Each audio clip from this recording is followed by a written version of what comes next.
Sam Burke. Hello there. Hi. Luigi Ess. Oh, gosh. Okay. Yep. You have been begging me to come on this podcast for 2 years now. 2 years. And it almost didn't happen today because you took the wrong bus. Ended up on the other side of town. Ended up 1 block from my house. I came to pick you up. Anyway, I came to get you. That was okay. It worked out fine. Thank you. It's a very Sam thing to do, isn't it? Yeah, well, what can I say? What do you mean, what can you say? What can I say? Yeah. Well, I mean, that's just it. I'm going to just turn you up a bit here. Okie dokie. Good. So, Sam, you're from Edmonton, right? Yeah, I moved from there, yeah. I was born in Ontario. Oh, you were born in Ontario. Yeah, I was born in Pembroke, and my dad was in the military, so I moved all over the place. Wow. Lived in Pembroke, and then moved to New Brunswick, and then moved to Alberta. Yeah. Moved around, military brat. Yep. How was that? Was that hard? Honestly, I loved it as a kid. I remember, my parents being like, "Hey, we're moving again." I'd be like, "Yes!" And you were good with that? Yeah, I was stoked. Really? Yeah. Oh my gosh, I would have been traumatized. I know. I think my sister had a hard time with it. Yeah. I think. Well, because leaving behind your friends and stuff. Yeah. Did you stay, that's hard. Yeah. Did you stay close with any of the friends that you left behind? For a while after, but then, over the years it's just kind of falling out. You weren't old enough to have developed those lifelong friendships. So you don't have friends all across the country? Well, I would consider them friends still. Like, there are people that I haven't talked to in years, but I feel like if we saw each other, it'd be nice, you know? Yeah, actually, one of my friends from New Brunswick went to visit me in Alberta once. Her name was Bee. She was really nice. Nice. Yeah. Yeah, she's funny. But, yeah, I haven't seen her since. Fair enough. Yep. Yeah, and pretty cool. Where were most of your formative years? Define formative years. I don't know, 10 to 20. 10 to 20? Yeah. Well, when I was 10, I lived in New Brunswick. Oh, gosh. And then when I was, I think I was 12, I moved to Wainwright, Alberta, which honestly kind of sucked. No offense to Wainwright. Yeah. But yeah, it sucked. It was a kind of a shitty little town. Like a small town, It was like that small town mentality, and everyone's related, and it was kind of I don't know, it was weird. Oh, right. Yeah. Right. Keep going. It's fine. It's a relaxed podcast. What? It's relaxed. Oh. I'm not cutting it Nice. Oh, cool. Nice. Yeah. Cool. So a small town, a one street light town? Yeah. Really, eh? Yeah. Yeah. It was super small. Wind. Super small? Yeah. Really Yeah. small. And yeah, everyone was related. Seriously? Weird. Yeah, it was everyone was cousins and brothers and sisters, and you meet one person, they're like, "Oh yeah, do you know my cousin?" And I'm like, "Oh yeah, I do." Weird. Yeah, everyone's Can't date anyone there. Yeah, well. Well, you can, but I mean, I don't know. Honestly, I got out of there. I was like, well, it wasn't my choice, but I was glad to get out of there. Yeah. Yeah. Cool. So, you're now in Victoria. Mm-hmm. You're a big cigar smoker. I am now. Yeah. Yeah. You're doing that pretty good. Is that lit? Light that thing up. It Is it lit? Okay. She's going. Okay, good. You've been working in the cigar business for a few years? 2 years. Yeah. 2 years? Yeah. Mm-hmm. How do you find that? I love it. For real? Yeah, it's really fun. Okay. Yeah. It's what do you enjoy about it, for real? You don't have to be shy because I'm here. You go ahead and tell the truth. What do I like about it? I like the customers, honestly. Yeah. Yeah, a lot of the customers are just so sweet and so fun to chat with them and hang out with them. And also, I don't know, it's just nice, It's just a nice environment. It's comfortable. Everyone's super nice, which is hard to find. I feel like I'm actually friends with everybody that I work with. Oh, your coworkers. Yeah. Yeah. And there's no weird drama or anything. It's just really. Yeah. Yeah. Yeah, that's good. That's good. Yeah. Yeah, drama at work sucks. Yeah. Gossip sucks. Yeah, no, it's Yeah. stupid. We should just insult each other to our faces. Yeah. Yeah. That's the best we should way. talk. Yeah, for sure. No shortage of that. That's for sure. Cool. So, I don't really. I usually do like people's origin stories here, but since you were born like basically yesterday, there's not much of a story to tell. What a jerk! I know, what a prick.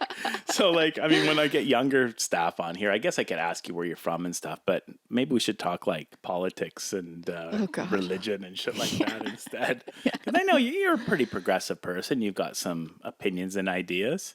Yeah, I mean, what do you like to talk about? Want to talk about bike lanes? Bike lanes. Bike lanes. You know what? I was borrowing my friend's bike the other day, and I was like, and I turned onto this road, and then I went up onto the sidewalk, and this lady looks at me with like disgust. She was like, because I was on the sidewalk with the bike. Yeah, you can't go on the sidewalk with a bike. I didn't know that. Well, I haven't ridden a bike since I was like 12. I was like, it's like, what the hell? What is this? I mean, it doesn't matter. I don't care if someone's riding their bike on the sidewalk, as long as, just like pull over a bit if I'm walking. Yeah, no, of course. Yeah. It's like skateboarding is not a crime either. I hate people look at skateboarders and people on rollerblades and look down on them. I hate that. It's like, why? Yeah, why? Why? Like, I don't know. I remember when I went to California, I was young. I was there like when I was like 19. Me and my friend went. I drove my little car down after we graduated. It was kind of like our little holiday. And we went to the beaches, like along Hermosa Beach. I don't know, Newport. Maybe I can't remember the beaches exactly, but there's like the Strand. And it's like a sidewalk that goes along the beach. Right. It's like a really wide sidewalk with a dotted line in the middle. Okay. And a sidewalk with a dotted line? Yeah, oh. because everyone's like two-way roller traffic skating, riding their bikes, running, walking, kind of like pushing strollers. The Galloping Goose or whatever? Yeah, kind of like the Galloping Goose, but everyone uses it, and it's never a problem. So, like, you know what I mean? Like, it's not that hard. Yeah. Really. No, it's like it works. Like, I don't know, when I was a kid, it was just like you ride your bike on the sidewalk. If you go on the road, people are like, get off the road. Because people would, because you'd die. You're going to hit you. Yeah. And now you see people with their bikes, and they've got their kids on the back, and they're in those little, like, car seat things. Yeah. And the kids, like, bouncing like this, like, boom, boom, and they're going up Douglas. And I'm like, I don't know. It just seems like... Does that worry you? Sketchy, yeah. I'm like, the kid's going to, like, fall out. I know. Or It looks like, like those things don't look safe, do they? They're sitting so high up. I don't know. Yeah, and they bounce. Like, they're like... And I'm like, they're going to, like, fall out. Or, if a car hits you, I don't know. Yeah, forget it. Seems sketchy. Yeah. I don't know with Victoria drivers, honestly. Well, they're no worse than anywhere else. I don't think. Just in the snow. Yeah. Because it never snows here. True. But our snow is slipperier. It is. Yeah, I got stuck like 3 times this winter. It's so damn slushy. It's very slippery. Yeah. Yeah. So how do you like our city? You've been to a few cities. Yeah, I love it. Yeah? I love it so much. Really? Yeah, I really do. And it was like, at first I was like, oh yeah, it's a nice little city, like whatever. But the longer I've spent here, the more I get like, what's the word? Like, sucked into the city, you know what I mean? Yeah. What do you? The better. Why? What's going on? What do you like about it? Like, why do you feel like more connected to the city the longer you're here?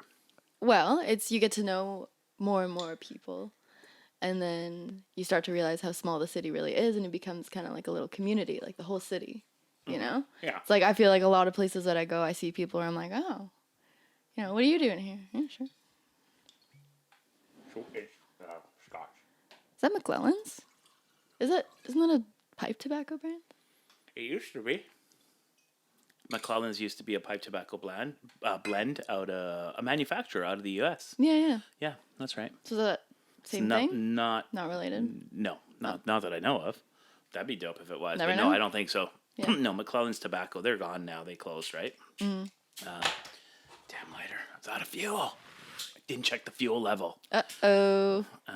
Yeah, McClellan's is gone now. I think the gentleman that owned it just wanted to retire. Oh, yeah. Fair. But no, this is from Scotland. Nice. It's just a cheap single malt. It's good, though. Cool. Yeah. So you're into music as well. Mm-hmm. You play in a band now. What's your band called? Mytara. Mytara? Yeah. Yeah. Yep. How long you been going with them? September we started, or maybe late August. Oh, so almost a year now. Because we're coming up to August. Oh my God, yeah. Getting close, right? Yeah, wow. Yeah, shout out to Mytara. Mytara. Yep. And you guys are a local Victoria band. I guess so, yeah. Yeah. And what kind of music do you guys play?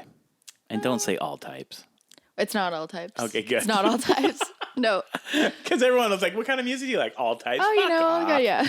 Give me something Well, that's here. different, you know, like what kind of music do you like? That's a different question. Yeah, you true, know? true. So what kind of music do you guys play? We play kind of like rock, like indie rock, I guess you could say, which is also still like a vague term. But Yeah, indie rock. I don't understand what indie rock is. Does that mean it's Honestly, just neither do rock I. and roll before someone picks you up? I don't know.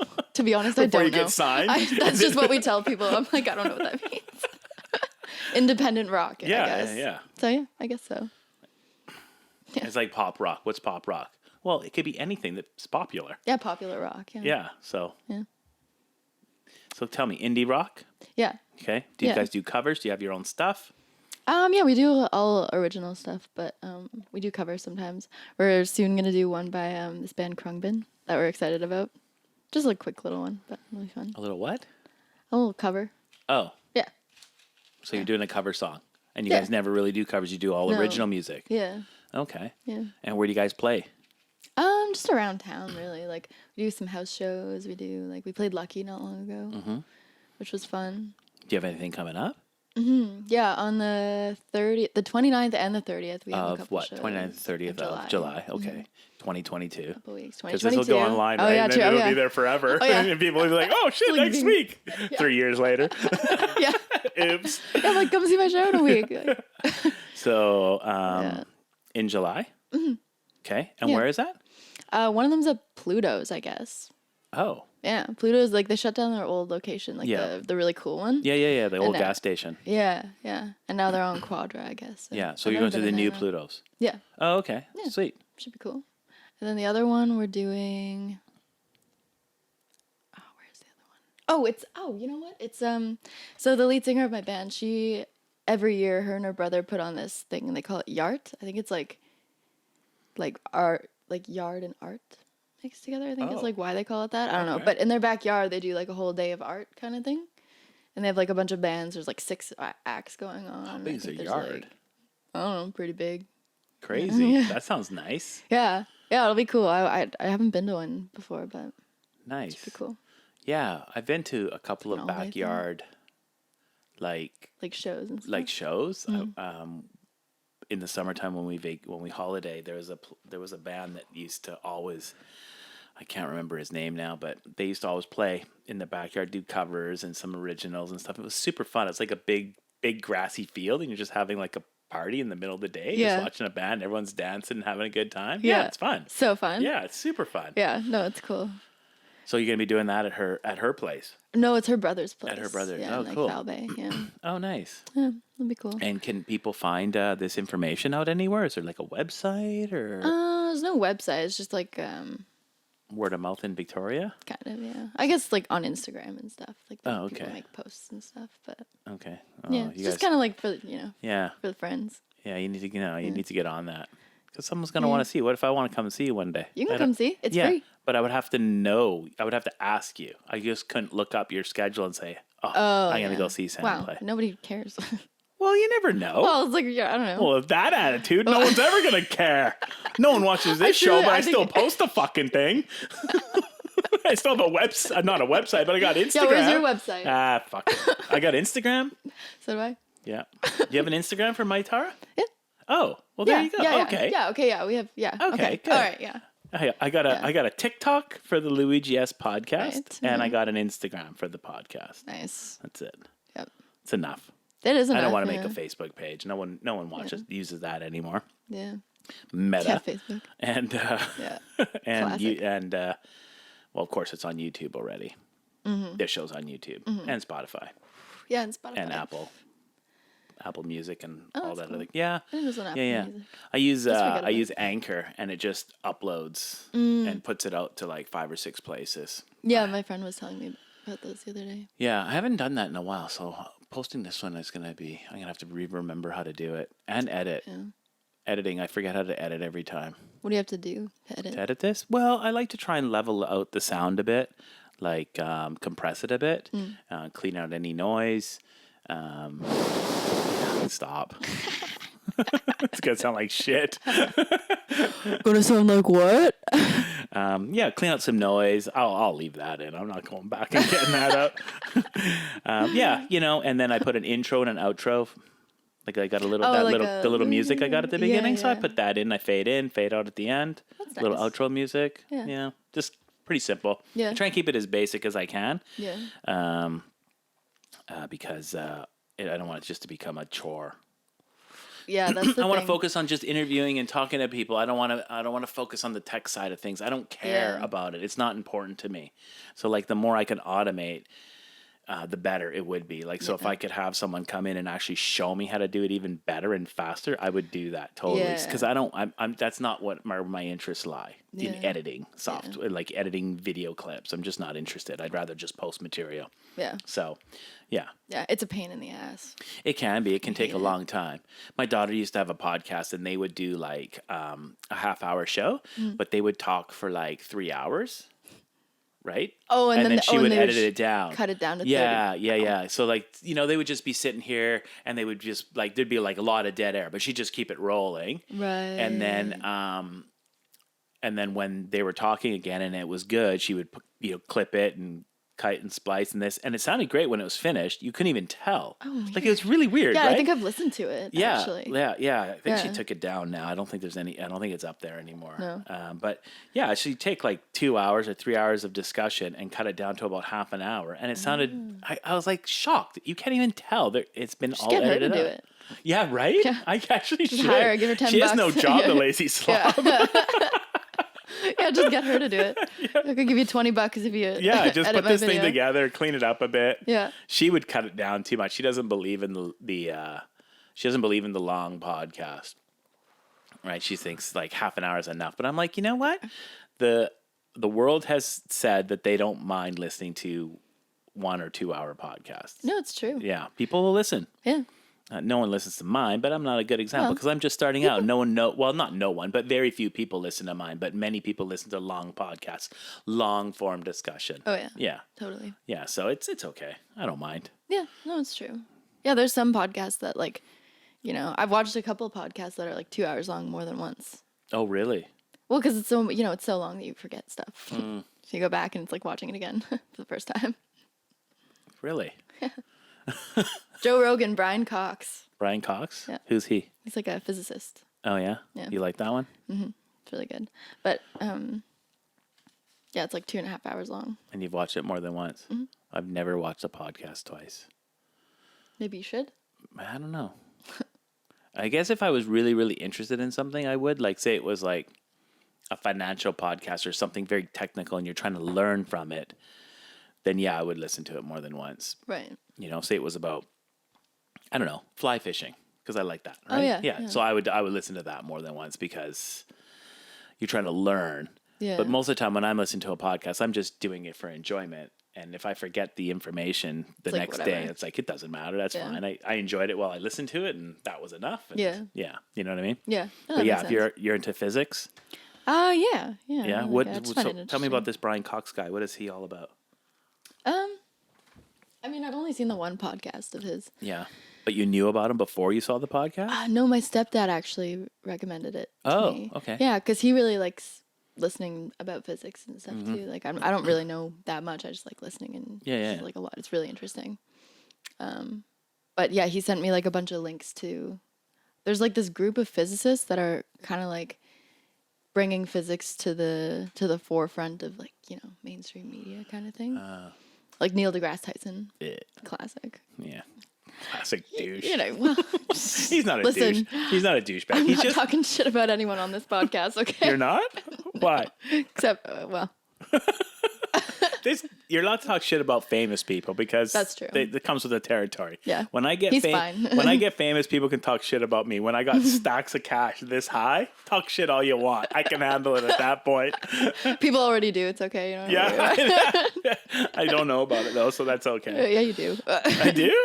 We talk shit to you all the Oh, time. yeah. To my face, that's different. Yeah, Just the behind the back stuff that hurts. Oh, yeah, that's true. That's true. Yeah, it is. Like, I can take it if someone calls me out to my face. Yeah. Fuck, have at her. Yeah. But not behind my back. That's just rude. Yeah, it's just mean. Yeah, I know, right? Yeah. No, I don't mind DeGrasse Tyson. He's pretty good, but I've watched him on Rogan a few times and on other podcasts, and he's just a little like, he's just so sure of himself all the time. It's just like, dude, it's like, yeah, humble it up a little bit. Like, what the frig, man? Yeah. It's like, and that's what I liked about the Brian Cox one. There's also this guy, Brian Greene. The two of them are also like physicists that are kind of like doing the same thing. But they're like so, like, they just want people to know because they think it's cool, you know? Right. Like, they just truly are like, this is mind blowing. Like, he explained in the podcast, like, why they think the Big Bang was what happened.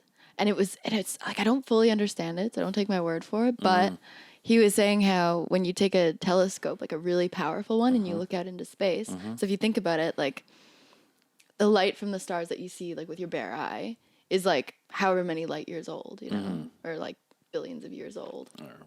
Because it's taken that long to get to Earth. Yeah. Like, those stars are dead. Yeah, thousands and thousands of years old, or like, tens of thousands, millions of years old. I guess the stars we can see with our eye.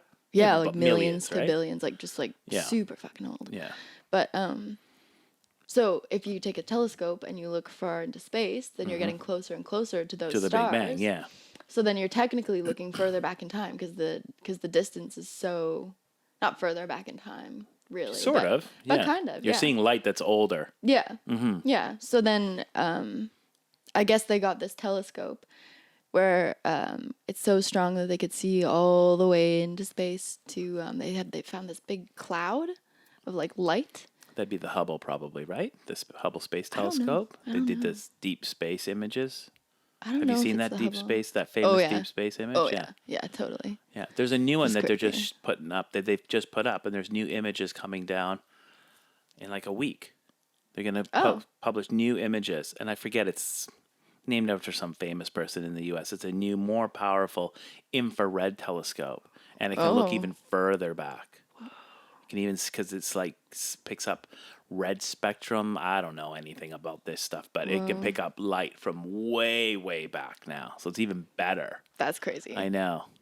That's nuts. Yeah, that deep space image. Are you talking about the one that's like kind of looks like a moon mist ice cream, like a nebula kind of thing? No. Oh.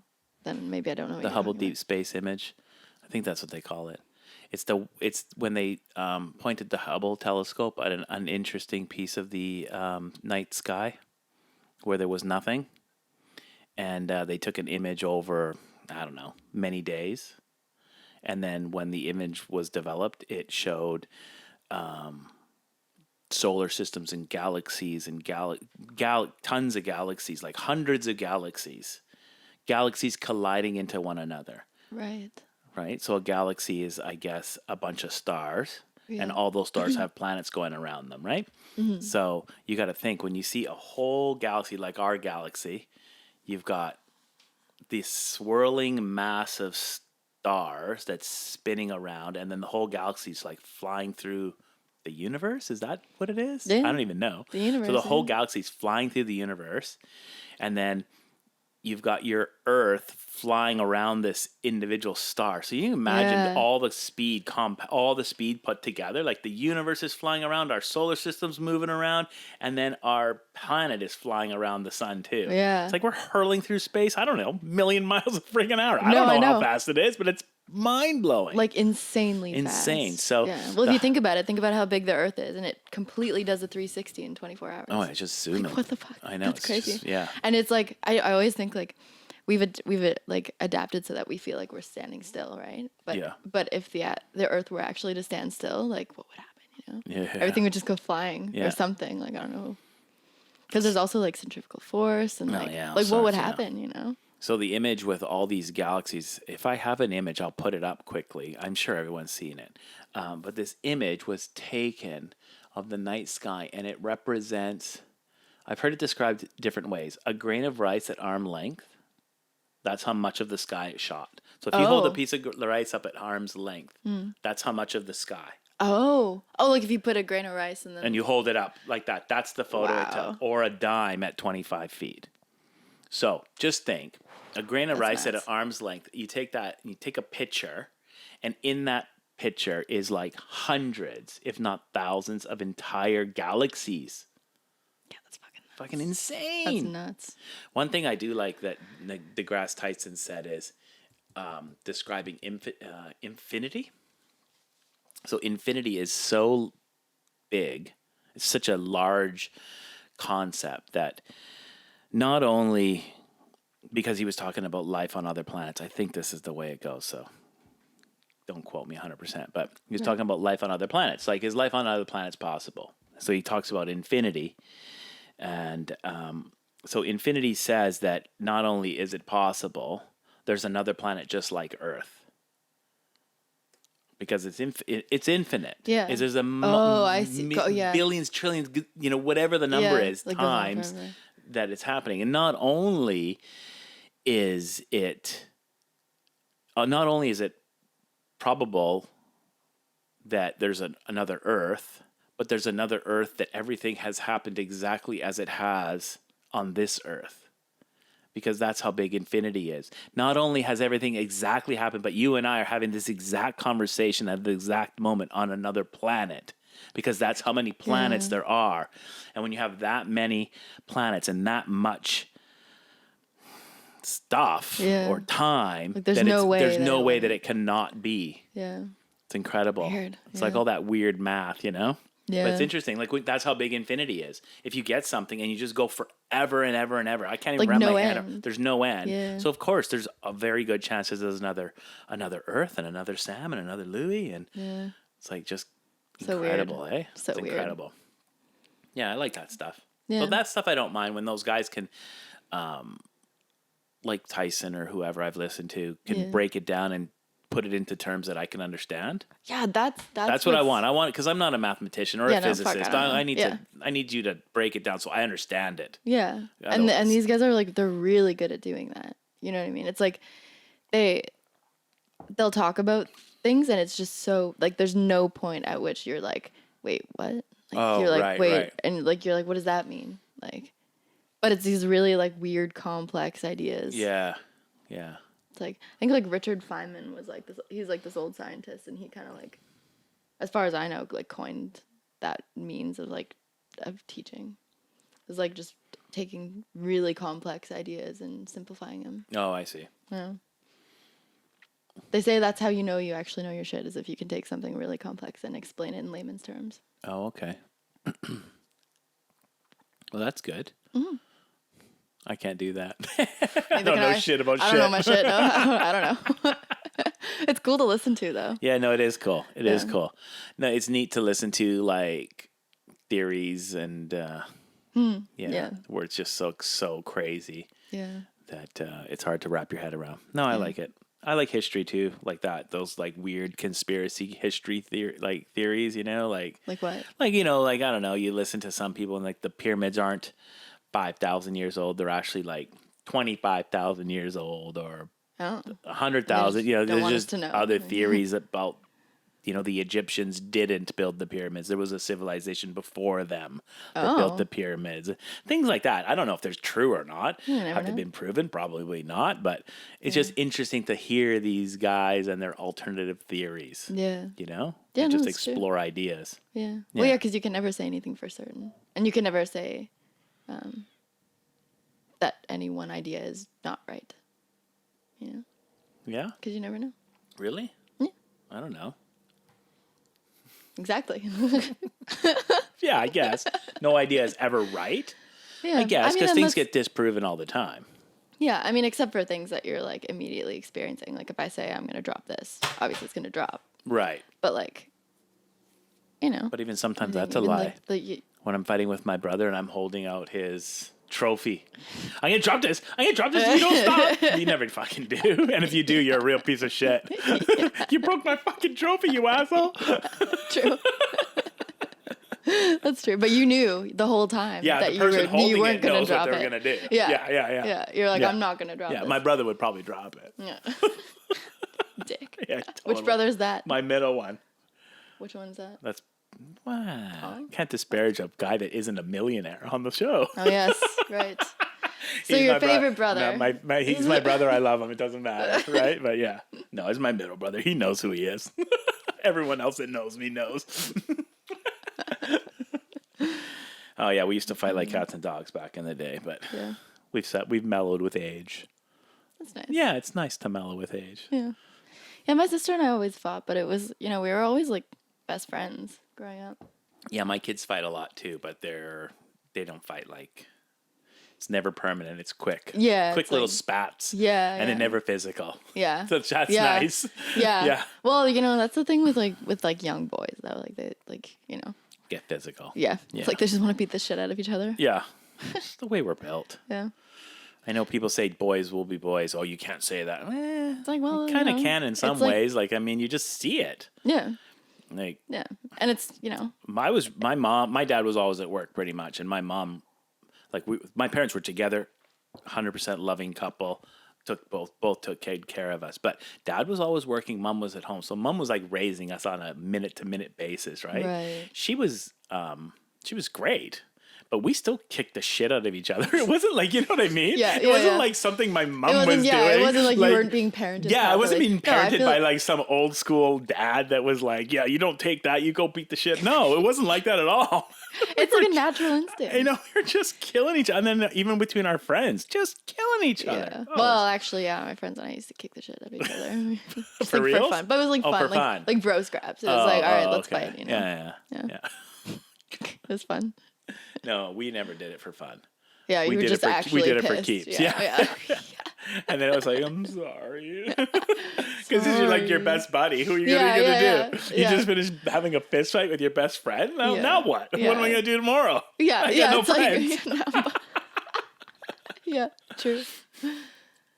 Yeah, that's hilarious. Yeah, my sister and I was always like, if we got in fights, it was like, I don't know. I remember this one time my friend and I, we found this stray cat. We felt so bad for it. So we're like, okay, I had 2 cats. So we're like, okay, let's bring it inside and like give it some food and water, and like, but then we knew my mom would be pissed if we brought a stray cat in the house.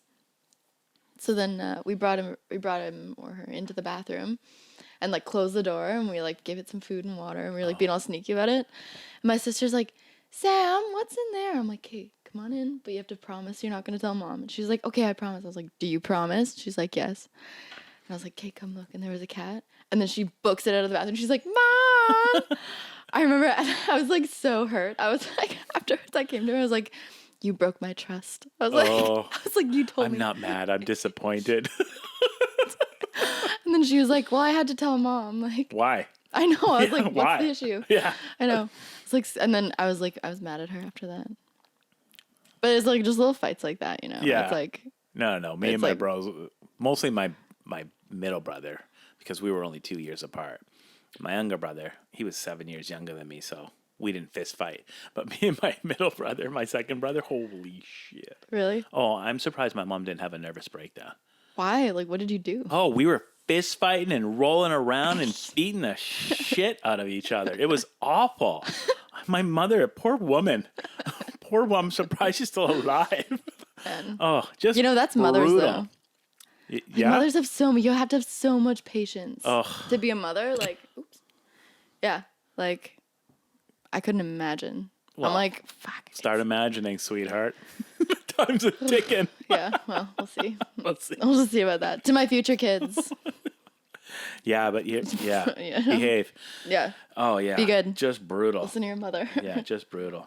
Yeah. But somehow she made it through. And now it's great because we all still love mom because she put up with our bullshit all those years, right? Yeah. We weren't bad kids. Mm-hmm. But, we definitely had our moments. Yeah. Definitely had our moments. Yeah. Well, I think everyone does, Mm-hmm. Like even the kids that are like, super well behaved or whatever. Yeah. Oh, yeah. Everyone's got their shit. Yeah, for sure. For sure. How do you feel like thinking about what you guys were like with your parents compared to like how your kids are with you guys now? My daughter is me reincarnated, my oldest. Then you're getting your comeuppance then. Oh my God. See, I was a lazy fuck as a kid. which is funny because now it seems like all I do is work, right? I don't even know how to stop working. Yeah. I'll go on that's true. holidays and work. Like, seriously. Which I guess is not totally bad to keep busy, but there's got to be a balance too, yeah. right? Yeah, you got to take some days off. Yeah, for sure. you got to take some days off. But so my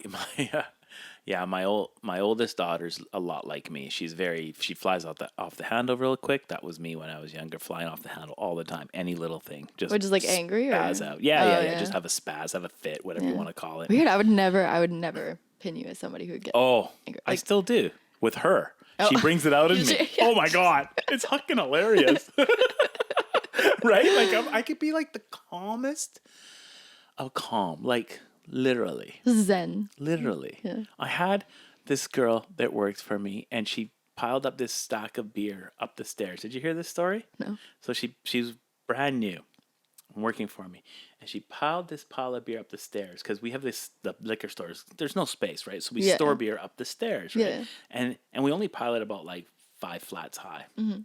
Kind of just to get more storage space. And I was training her and she was stacking it up and I wasn't really paying attention and she stacked it up like 6 or 7 or 8 high or however high and I don't know how high it was. And all of a sudden I'm just about to leave.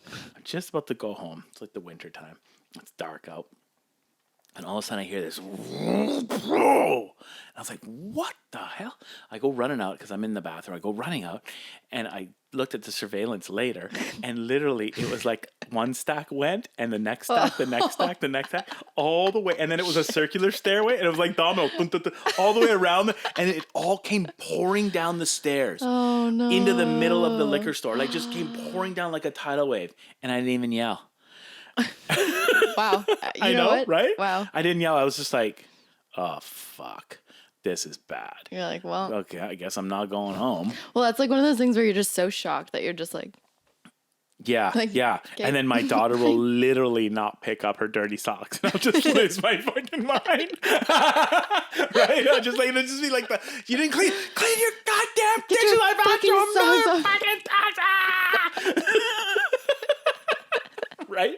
I'm sure my tenant thinks I'm just a psycho because we're always like at 100% volume. He's like, bring it down. You're 0 to 100 in 1 second. I'm like, I don't know what to tell you. You're like, I can't help it. I'm trying. I don't even know if I'm trying anymore. Yeah. It just like, gave up. It's just brutal. It's like, oh, fuck. That's so funny. But yeah, so she knows exactly. She's funny and she loves to pick on Dad. Just loves it. We're getting along better lately, though. She's growing up a bit more. She knows it's not as funny to bug Dad. She's starting to feel bad. She's like, oh wait. She's starting to feel bad for the old guy. Yeah. Maybe should take it easy on Dad. Once you turn 50, she's like, yeah, right, exactly. Now that I'm 50, she's like, might have a heart attack or something. I better cool it on my own. Yeah, unless just giving him hypertension. Oh yeah. So anyway. But yeah, she's a lot like me. Yeah. Very high strung. Yeah. She'll mellow out with age. She'll find her work ethic and her balance and her things that she likes. And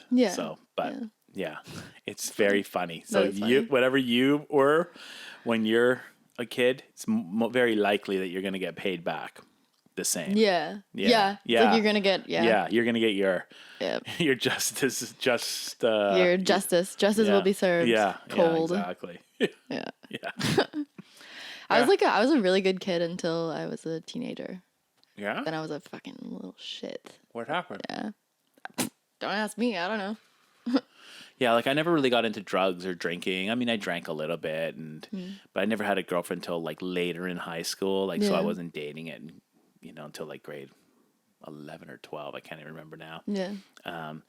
So I wasn't like bad. I never really. Right. I kind of drove my mom's car into the ditch once, shit like that. Okay, I never did that. No, damn. I know. Well, it wasn't that bad. Car made it. That's good. Yeah. Didn't total it. Didn't total it. Damn. But what happened that you started turning into a shit? Oh, I just, I don't know. My mom would be like, hey, be home by 11. I'd be out till like 2 a.m. Oh. That kind of thing. Where it's like, or like I'd come home. Like, I remember this one time I was like, she was very like, don't smoke weed. Don't do like anything. Like you can't be drinking. Like you're not like nothing, which is understandable, obviously. Like, you're fucking underage. Makes sense. But this one time I came home and I was like really stoned and I didn't think she was home. And I was so stoned. I was probably like 15 or 16. Oh, shit. Yeah. And I came home and she was like at the top of the stairs, because when you come in, there's like a little staircase. And she's at the top of the stairs and she's like, hey. And I was like, oh, hey, what are you doing here? And she's like, oh, and she's looking at me and she's like, are you high? And I just burst out laughing. I couldn't contain myself. I was like, couldn't even speak, like, between laughing. And she was just like, you could tell she was trying to be mad, but like, because I was laughing, she was trying not to laugh. Yeah. So, and that was the only time that I like got away with being high. Oh, that's funny. Yeah. That's It hilarious. was funny though. Yeah, I'm trying. I don't lay down the law when it comes to those things. Mm-hmm. Why is that? Well, because I don't want to push my kids to do them. Mm-hmm. We have talks about this all the time. We have talks about sex, drugs, drinking. Yeah. Because if they fuck up and I absolutely forbid them from smoking pot or drinking and then what happens when something bad happens? And then they get drunk or high or they're in a bad situation. Yeah. And then they can't call me. So I tell them I don't want them to. Yeah. But we literally had a conversation at the dinner table yesterday Wow. about drugs. And how did that go? Fine. Well, I mean, like, what happened? Like, what was it? We were talking about, I think my youngest was asking about getting addicted to drugs. She says, like me, if I did drugs once and what would happen, like if, because we're having these kind of, they're 15 and 17. So they're curious about things. So, we talked about like cocaine and mushrooms and we talked about the problem with fentanyl in the drug supply and what you think you're getting is not what you're actually getting, and then you're getting addicted. And I think fentanyl is probably... and overdosing. Yeah. Like, that's the issue with fentanyl is not, like... I mean, yeah, well, it's addictive addiction. too, right? Yeah, I think like you could do... But... I think that's one of the ones you could do once and get addicted. Is it one of the ones like that? I don't know. I don't really know much about it, but I just know it's bad shit, and a lot of people are dying from it. Yeah, and it's like if you're... Yeah. Yeah. You're probably going to overdose sooner than... get addicted. I'm definitely not. I'm not an expert on drugs because I haven't really done anything. I've smoked pot. I've drank tobacco. That's it. Coffee. Really? You never tried psychedelics? No. I feel like most people I know now that you would never expect to try psychedelics have tried psychedelics. But it's funny. I was saying of all the psychedelics, I said I think mushroom psilocybin would be the safest. Right? It's natural.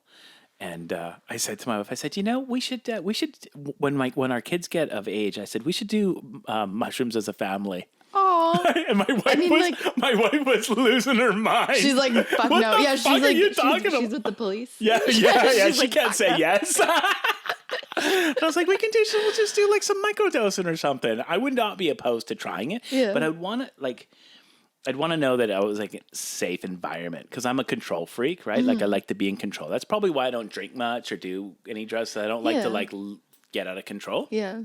But yeah, I'm not opposed to them. But I don't know about like acid or some of the heavier ones. I don't know if they're safe or not. Yeah, I mean, like I've definitely experimented with like acid quite a bit, and actually, as far as psychedelics go, just acid and mushrooms, but. Are they the same experience? No. They're different? No. But I mean, yes, they're different. But they're similar. Okay. Kind of similar. But I will tell you a story about acid that is kind of messed up. This girl that I knew in high school, she had never tried psychedelics either, and she decided to try acid. This is the story I heard. I didn't hear it directly from her, so this is what I heard. Hearsay. Yeah. But so she did like one tab. So your typical dose is like a tab. Okay. That's like your base, like you're gonna trip kind of thing. Okay. And she just did one. And she was like, "Yeah, I'm gonna try it, whatever."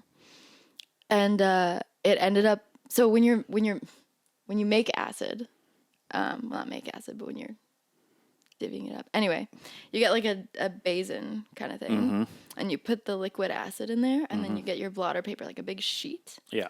And you put it in, and you need to have a level to make sure it's even, right? Mm-hmm. So, and then and it soaks it all up, and then you got your doses. Right. But if it's not even, then this half, like say it's like this half is going to be way stronger than this half. And it has to be like, because it absorbs more of the liquid. Yeah. Okay. So, and that's like when someone just, they, fucked up the blotter paper. So I guess someone fucked up the blotter paper when she did it. She took 1 tab, but they said it was the equivalent of like 20 tabs or something like that. Oh. She was tripping for days. She lost her mind. She like thought there was bugs crawling in her hair. So she like shaved it. And she was like going insane. She ended up in a mental hospital for like 3 months. And she hasn't been the same since. Oh, no. 1 tab, first time trying it. But that being said. Did you know her? I did know her, but and did she change? She actually was in the mental hospital. Right, and she you did heard change. it was from acid. Yeah. Like she was in the hospital. I know that for a fact, and I know she has been different ever since. Right. But otherwise, like the details, I'm not entirely sure of. Yeah. This is just what I heard. But but yeah, so super fucked up. I remember someone Scary. in school getting bad acid. I don't know what that means. Yeah, Like, it can mean a did few acid, things. got some bad acid, had a really bad trip, or got really sick? I think got really sick. I don't know. Like, so Well, it's like, yeah. I mean, at least with mushrooms, are you safe? Yeah. With mushrooms, it's like, it's a mushroom, Yeah. Like you grow Like it. a gram or. Yeah, well, I don't know. I've heard different things about actual doses. I kind of just like eyeball it. Oh, really? Yeah. But, some people say like 3.5 grams is like usual dose. Some people say like a gram is, I don't really know like grams or whatever, but like,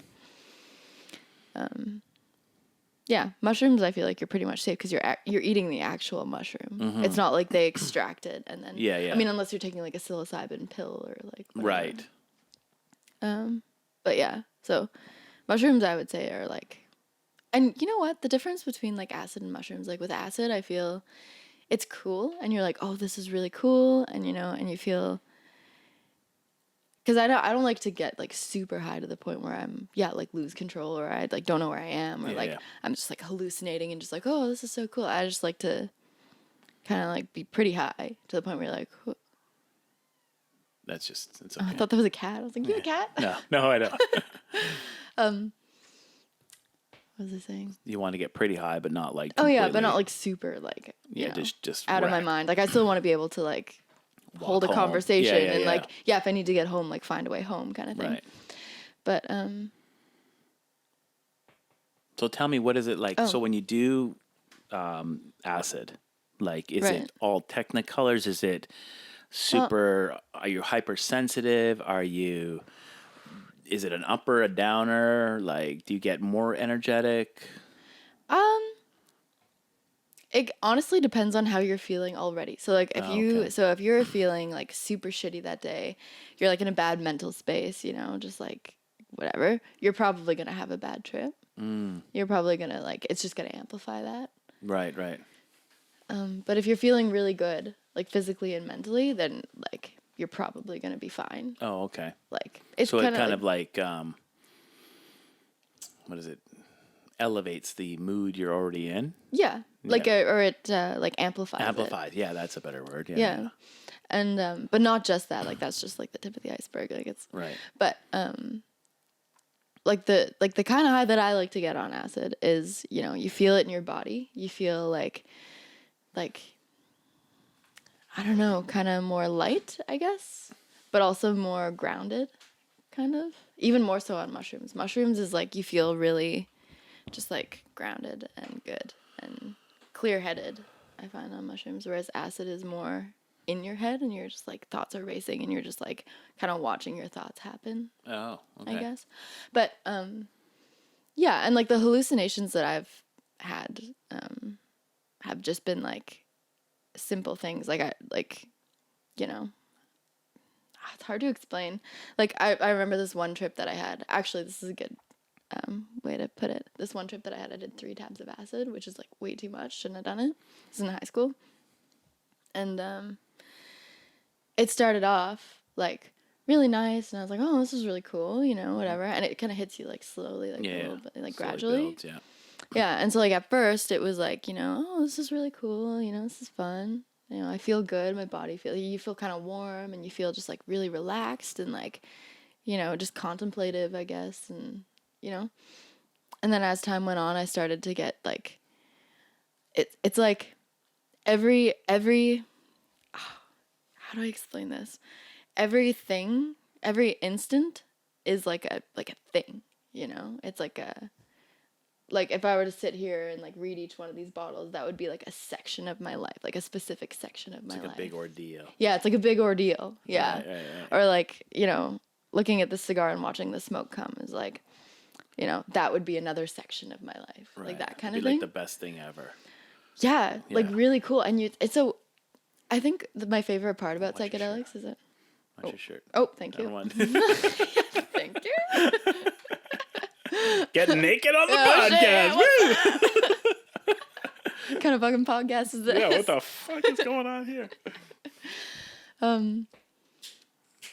Yeah, I think my favorite part about it is that like when you don't get super high, you see everything the same way, like everything's normal, but your perspective is different. Like it changes the way you're it's like you know, it's like you've got this, it's like it lifts a veil kind of a thing. If that makes sense. Yeah, no, it does. Yeah. Whereas, so like, for instance, like when I'm tripping, like light, I really like watching light. And it's like, I can see, like, I remember this one time I was tripping in my room and I had a bunch of candles lit. And I was sitting there and I was watching the candles. And you know, when you squint your eyes and you can see like the beams of light kind of, you know, I was like doing that and watching. And I was watching where each, you know, all the light was hitting in the room and like the shadows and everything. And like, it was all like actually there. I just like was so interested in it and I thought it was so cool. It was so beautiful. Like, you know, it just kind of like opens you up to what's already there. Right. Which is it's a blessing. Like I feel blessed. It changed my life. Acid for sure. And in mushrooms. Like, yeah, I've heard that. So I'm like, I'm just worried about what I might find in my fucking skull. You know, like that can be a problem. Yeah. Right. So like, I mean, I don't really have any demons that I know of, but you know what I mean? Like, but yeah. You just like, it's like, fuck, what am I going to find in there? Yeah. Well, that's, you know, it's good to do it with somebody else. And especially if you're nervous about that and you're already worried and anxious about it, it'd be good to have somebody who's not tripping, like that you trust. Like if you were to try mushrooms and then like Tanya was to not, you know, and she'd just be there with you. Yeah. Then like that could really help, because if you were gotten in a weird space, then she could be like, okay, like, you know, let's go, come on, let's go outside, you know? And that's the thing too, is like, if you get in a weird mind space where you're like, this is weird, this is like not cool, like, then if you change your environment, then it completely changes everything. Oh, interesting. Yeah. And it's easy to forget. That's why it's good to have somebody with you, because like if you're nervous about that and you're not like used to it and it's your first time. Because then they can be like, okay, let's go outside. And you go outside and it's just like 100% different.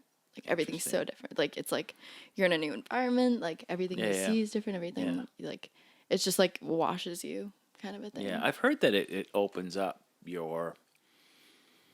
the way you think and the way you contemplate, and it can help with a lot of creativity and things like that.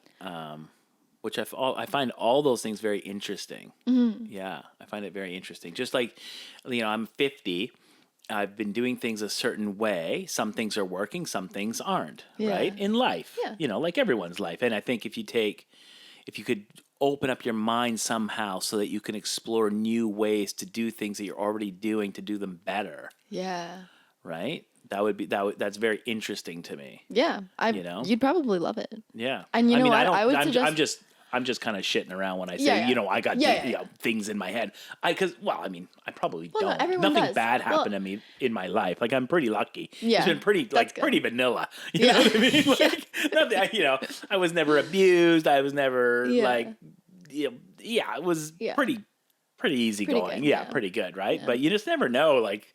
Well, and even like your mind starts fucking with you or something, right? Yeah, it's like even if you've had a perfect life, you know, everyone's got their shit. Oh yeah, everyone's got shit, and it's like, and sometimes like if you push it down or if you just like don't really care about it, then like I could see why, you know, it's like that'd be a worry for anyone. I would think. Yeah. But that's not. Is it gonna do that to people? It can, but I think the best way to go about it is to do a small amount to start off with. Yeah. Because then you still have control. So if you can notice like going down these, you know, if you like are going down this rabbit hole and you don't want to be going, then you can be like, okay, like I'm just gonna Fuck that. change Yeah. this. Yeah. Yeah. You know, because you're not or, that high. Yeah. Or if you're doing that and you feel like sometimes, like there's been a few times where I feel like well equipped to do that. Even more so than if I was sober, you know, where it's like I find myself going down this rabbit hole, but I'm like thinking about it very rationally and like very clearly.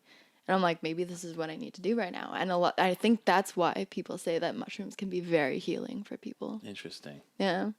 Because it's like you feel more equipped to handle what's. Oh. Yeah. Okay. So like there's a lot of studies right now happening. Yeah, I hear about people microdosing all the time. I find that very interesting. It helps with anxiety. It helps with depression. I just find it interesting. I don't suffer from anxiety or depression that I know of, but you know, like I don't feel like I do. I've never been medicated for anything like that.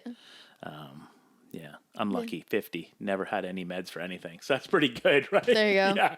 Yeah. So knock on wood. Yeah. Tomorrow I'll be like fucking popping pills like a bastard.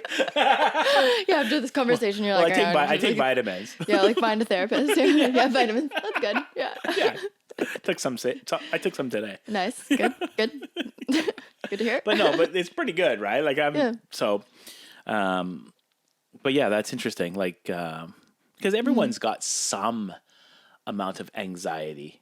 Oh yeah, in their life. Yeah, and it's like, you know, anxiety for one person could be like they've been traumatized their entire life, and it's like this huge anxiety. But then someone who's had a perfect life, it's like, you know, a smaller technically amount of anxiety can feel just as big as that person who's because they don't know any different. Yeah. Interesting. So you highly recommend psychedelics? I do. Really, eh? Oh, that's interesting. Yeah. And like I recommend a small dose. A small dose. Yeah. That, like, you know, microdoses are so small that you like barely even feel it. You don't even realize you're. Yeah, I've heard that if you take a small dose, like 100 milligrams or whatever, I don't know the numbers exactly, but small amount, you don't even know. It's not like a narcotic at that point. Yeah, like you're barely. It's literally like taking like a medication, aspirin, but more natural. Yeah. But if you were to take enough that you do feel high, but you're not, you know, like the equivalent of it being drunk. Right. You know, like a little like tipsy kind of thing, where you're like, I don't feel sober, but I'm not hammered either. Yeah. Like that would be, I would say, perfect. Right. Yeah. That'd be like your first. Well, yeah. Well, you don't know how much it's going to affect you, so yeah, just start off light. You can't do that with LSD though. I guess you have to do that with. Can you do that with LSD? Well, you can do like a quarter tab or a half tab. Like, oh, you can. If you cut the actual you just tab. cut them. Yeah. Have you ever done that? Yeah. Actually, yeah. I like a half tab is like my favorite amount of acid. Oh, okay. Yeah. Because it's like not too intense, but you still feel like I'm really sensitive to drugs as well. Yeah. So like. You don't need a lot. No. And it just gets you tipsy? Yeah, just like I definitely feel high. Like I'm. Oh yeah. Straight up on acid, but it's not like I could probably like go to the grocery store. Right. Or something, you know, and be fine. Yeah. And not, you know. Yeah. Do you find go get my groceries? Yeah, for sure. Do you find you do that by yourself, or do you do it with friends? Do you use it for partying, or do you use it for introspection and contemplation? I do it by myself. I mean, like if I was gonna do it with somebody, it's like I have to feel comfortable. Sure. Yeah. Because otherwise, you feel like really weird and like. Oh, okay. Yeah. And it's like there's been times where like I've been tripping with people like tripping pretty hard, and it's like like you don't it's like if you don't really know each other well, and then one person says something and you mishear them, so then you respond to what you think they said. Yeah. And then neither of you knows what the hell's going on. Oh, right. Yeah. It's like a bad text message. Yeah. And then so you're both trying to like figure out like what we're talking about, but nobody knows. It's like if you're comfortable with them, then it's really fun.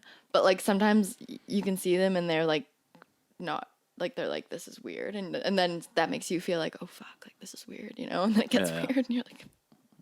Fair enough.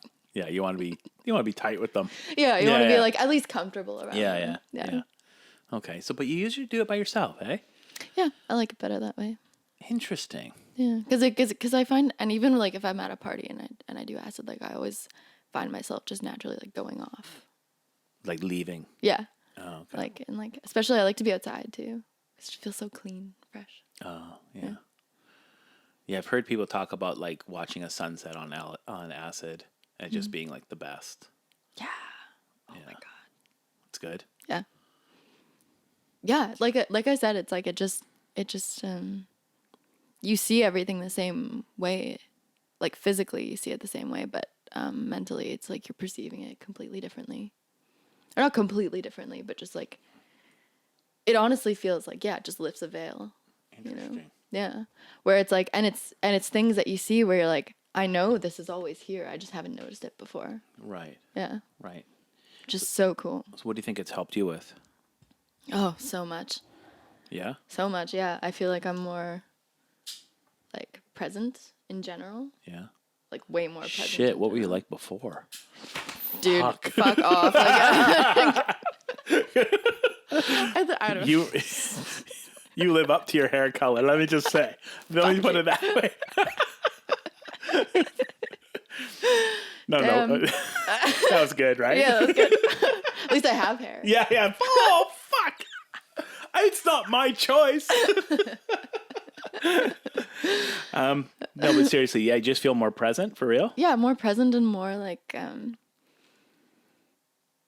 I think relaxed in general. And more at ease, more at peace. Mm-hmm. Kind of more relaxed. Just because did you grow up with anxiety or depression, or did you ever have any like ailments like that this might have helped you with? Not until high school. Like in high school, I definitely had like anxiety and like really bad depression and stuff. Oh, really? Yeah. Was it like chemical? I don't know. No. I don't think so, because I feel like I would have felt that way when I was like little. Right. You just think it was just, I think it's just like stress of life and shit. Yeah. I think a lot of people feel that way when they're in their teens. Oh, yeah. Yeah. But I hated my teens. It was awful. There's a lot of questions and a lot of, just pressure and just everything, what it's like when you're growing up. Yeah. It's a lot, but you get through it, it's fine. Yeah. That's one thing I'm trying to do with my kids is trying not to pressure them. Like, do you want to go to school? You can. If you don't, it's fine. Yeah. You don't have to. You don't have to make a decision what you want to be today. My oldest is gradding. Like, I don't want to put any of that pressure. She puts it on herself, right? But for me, you want to go to school, you want to get an education, you want to be a doctor or a lawyer, fine. If you don't, it's good too. Yeah. You want to be a drama teacher or a freaking artist, have at her. I don't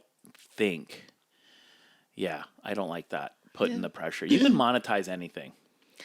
Yeah. Right? Yeah. You can monetize anything. I truly believe that. So, but like my big thing is I don't care what you do, but you got to do something. Yeah. You can't just sit around like a slob. Yeah. You know what I mean? Yeah. It's like Yeah, just do something. Sure. Yeah. Like, I don't care what it is. Yeah, because otherwise you're just wasting your time. Yeah, don't waste your time. Yeah. But trying not to put the pressure on them, and then trying to let them know that the other pressures that they might get from their boyfriends and other friends, just like walk those off. Yeah. Like, don't let anyone pressure you into like sex, drugs, or rock and roll. Like, it's like just do you. Just do your own thing. Yeah. And that's so important. Like, I feel like even when I was in high school, like you could tell like the people whose parents were super strict and like blah, blah, blah, they're the ones who were like, I'm gonna do whatever the fuck I want. Yeah. Like, that's why fuck it. I'm gonna see how far I can push the limits, strict in here. Mm-hmm. Like, I'm strict, but I fight to not be strict because I just know. Yeah. You're going to push your kids to do exactly what you tell them not to do. Mm-hmm. No, it's so true. Yeah. Like, and then the kids who like their parents would do that are the ones who ended up being the most responsible because they're like, they had to learn for themselves kind of thing. Yeah. Like, I'll tell my kids they're too young to have sex. Oh, for sure. Yeah, right? yeah. But I won't but then I'll tell them how to have safe sex if you know what I mean? Yeah. In the same conversation. Yeah. Because telling them they're too young and then giving them the knowledge that they need to be safe, Yeah. Because, that's like, honestly, so valuable. Yeah. Yeah. I do that better than my wife, which is funny because she does everything else better than me. But when it comes to openness of conversations at the dinner table, I'm gold. Yeah. Yeah. No, that's good. That's so important. Oh, yeah. That's like pivotal. Yeah. Like, that's pivotal. a big deal. Ooh. Yeah. Look at me. Oh. I'm pivotal. Honestly, like if they didn't feel comfortable talking to you about that, things would be very different. Yeah. Yeah. I mean, I still think that they're not comfortable talking to me about it. You know what I mean, obviously. right? Well, it's You like know what I you're mean? their Yeah, dad. yeah, Like, yeah. it's I'm their like, dad, right? like- But at least they know if they get into trouble, something happens, whatever. Yeah. Yeah, Yeah. That you're there. yeah, Yeah. yeah. Yeah, I met that's so I important. met my youngest daughter's boyfriend yesterday for the very first time. Oh shit. Didn't like Did you bring it. out the rifle? I was standing like this. Yep. Mother. What's your name? Who are you? No, I was very nice and Oh, respectful. that's good. I didn't try and scare him too much. We just had barbecued some hamburgers. And Oh. he sat. Yeah, it's That's kind of nice. nice. Yeah. Did he seem like a nice guy? I don't know. No, Really? he's 15. Yeah. What the fuck? He's a loser. Yeah. All, all 15-year-olds are assholes. I don't like. I just. True. What am I? You're 15. But yeah. No, he seems like a nice kid and Yeah. everything. Yeah, for sure. But yeah, I don't know.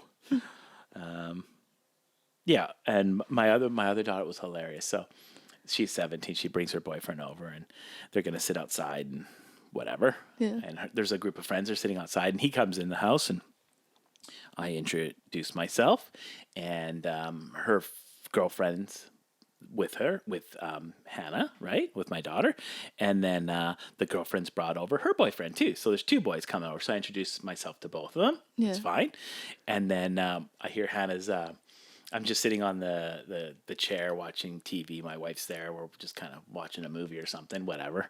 And then they're in the kitchen just behind us, and I hear him on his cell phone. He's talking. He's like, "Come on, man, bros before hoes."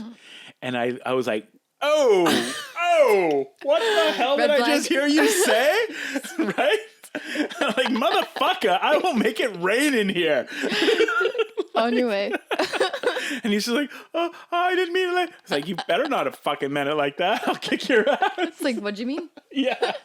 And then my daughter was interrogate feeling him. all cringed out, like, oh, daddy. Like, well, you're going to date my daughter. I don't want to hear shit like that come out of your mouth when I'm around, Yeah, watch yourself, kid. Yeah, watch yourself. Yeah. It's too funny. That's hilarious. Apparently they're all afraid of me, which I don't Good, mind. good. Yeah, I actually don't mind that. Yeah. Yeah. Yeah. It's better than, well, I don't know. Some of That's them, good. some of them follow me on TikTok, which I'm not thrilled about because they're too young, right? But I'm not doing anything awful. Yeah. But still, it's like, yeah, they could be following worse accounts, Yeah. Yeah. way well, worse. Yeah. Yeah, They might be. oh, they probably are. Okay. Do you mind if I take a break? I really have to pee. Thanks for the break. Get comfortable. Yeah. I find it hard to sit for so long. I know. I always feel My like I'm butt like, gets like sweaty and shit. I'm just like, fuck, come on. yeah. I need like a podcasting like outfit. Like up here, it's fine. Then I should be wearing like jogging pants or Yeah, something like super right? comfortable. Yeah, Like, true. That'd be nice. sit at your desk in your underwear podcast. Yeah, yeah. Not with the girl guests, though. That would be weird. Yes, no, thanks. Appreciate that. Yeah. Thanks for wearing pants today. Yes, I have pants on. Yep. Yes. My wife bought them for me. Oh. She does my shopping for me. Oh, wow. No, she doesn't. These were a Does gift. she, though? No, I do my own shopping. Oh, that's good. Except for just recently, because it was my 50th birthday, so she went out and bought me. She brought me this golf shirt. Oh, yeah. Aw. Yeah. Oh, So that's nice. yeah, That's it was a cute. gift. That's Yeah, cute. but normally I buy my own stuff. Nice. Yeah, I Oh, don't good want. for you. I know, Oh, you're right? I'm a grown big up. boy now. I used to buy her stuff, but I gave up on it because before, when I was younger, maybe she was less picky or I knew exactly what she wanted.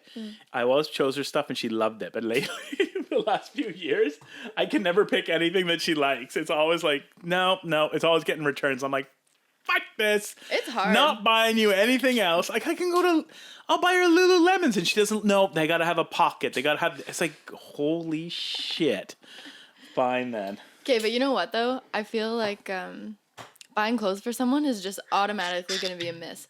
Because Emily, like... Your roommate? My roommate, yeah. Best friend of, 13 years, literally. We share clothes. Like, we wear each other's clothes all the time. Okay. I guess I'm not wearing her clothes right now. But usually I'm probably wearing something of Emily's. Oh, and, okay. She wears a lot of my clothes, too. But, buying each other... we don't buy each other clothes as presents because it's, even though we have like the same even though, yeah. taste, you can never buy something that someone's like, oh, this is perfect and wear this all the time, you know? Oh, yeah. Yeah. It's crazy. It's so hard to buy clothes for other It people. is. Like, and then getting the right size. Nothing fits me either. Yeah.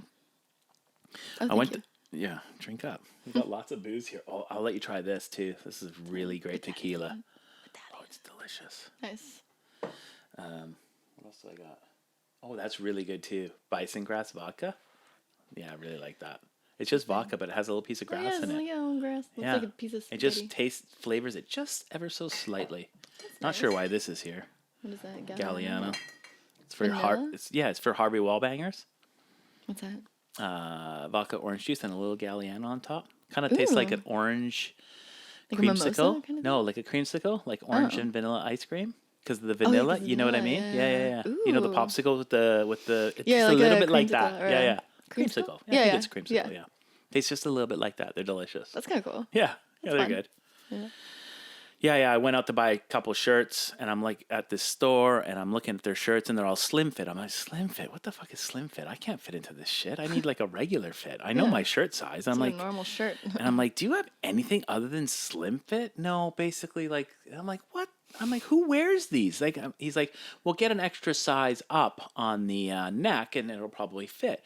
So I'm like, okay, I'll try one. So I get a size that's a little larger, and I put it on, and right away I'm like, this is too tight, right? So I'm like, I'm just gonna try. I'm buttoning it up. It's like my chest is like bulging out of my arms are like ripping at the. I'm like, who?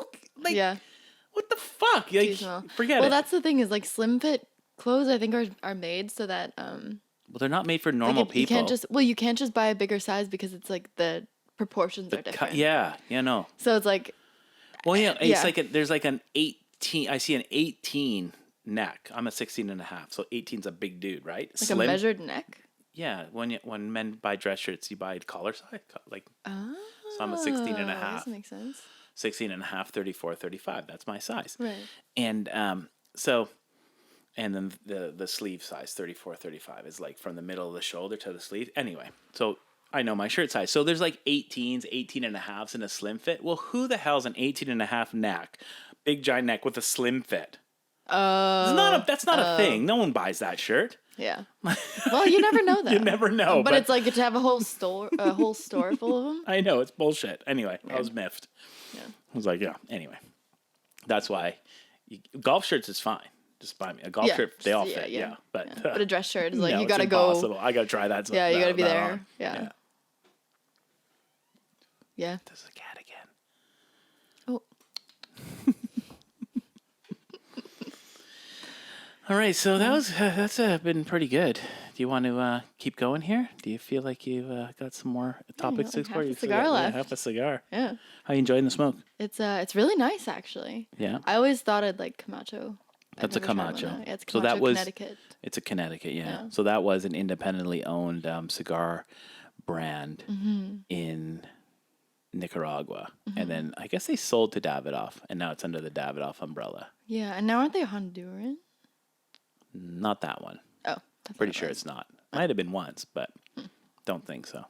Pretty sure that's a Nicaraguan blend. Fair. Yeah. Oh.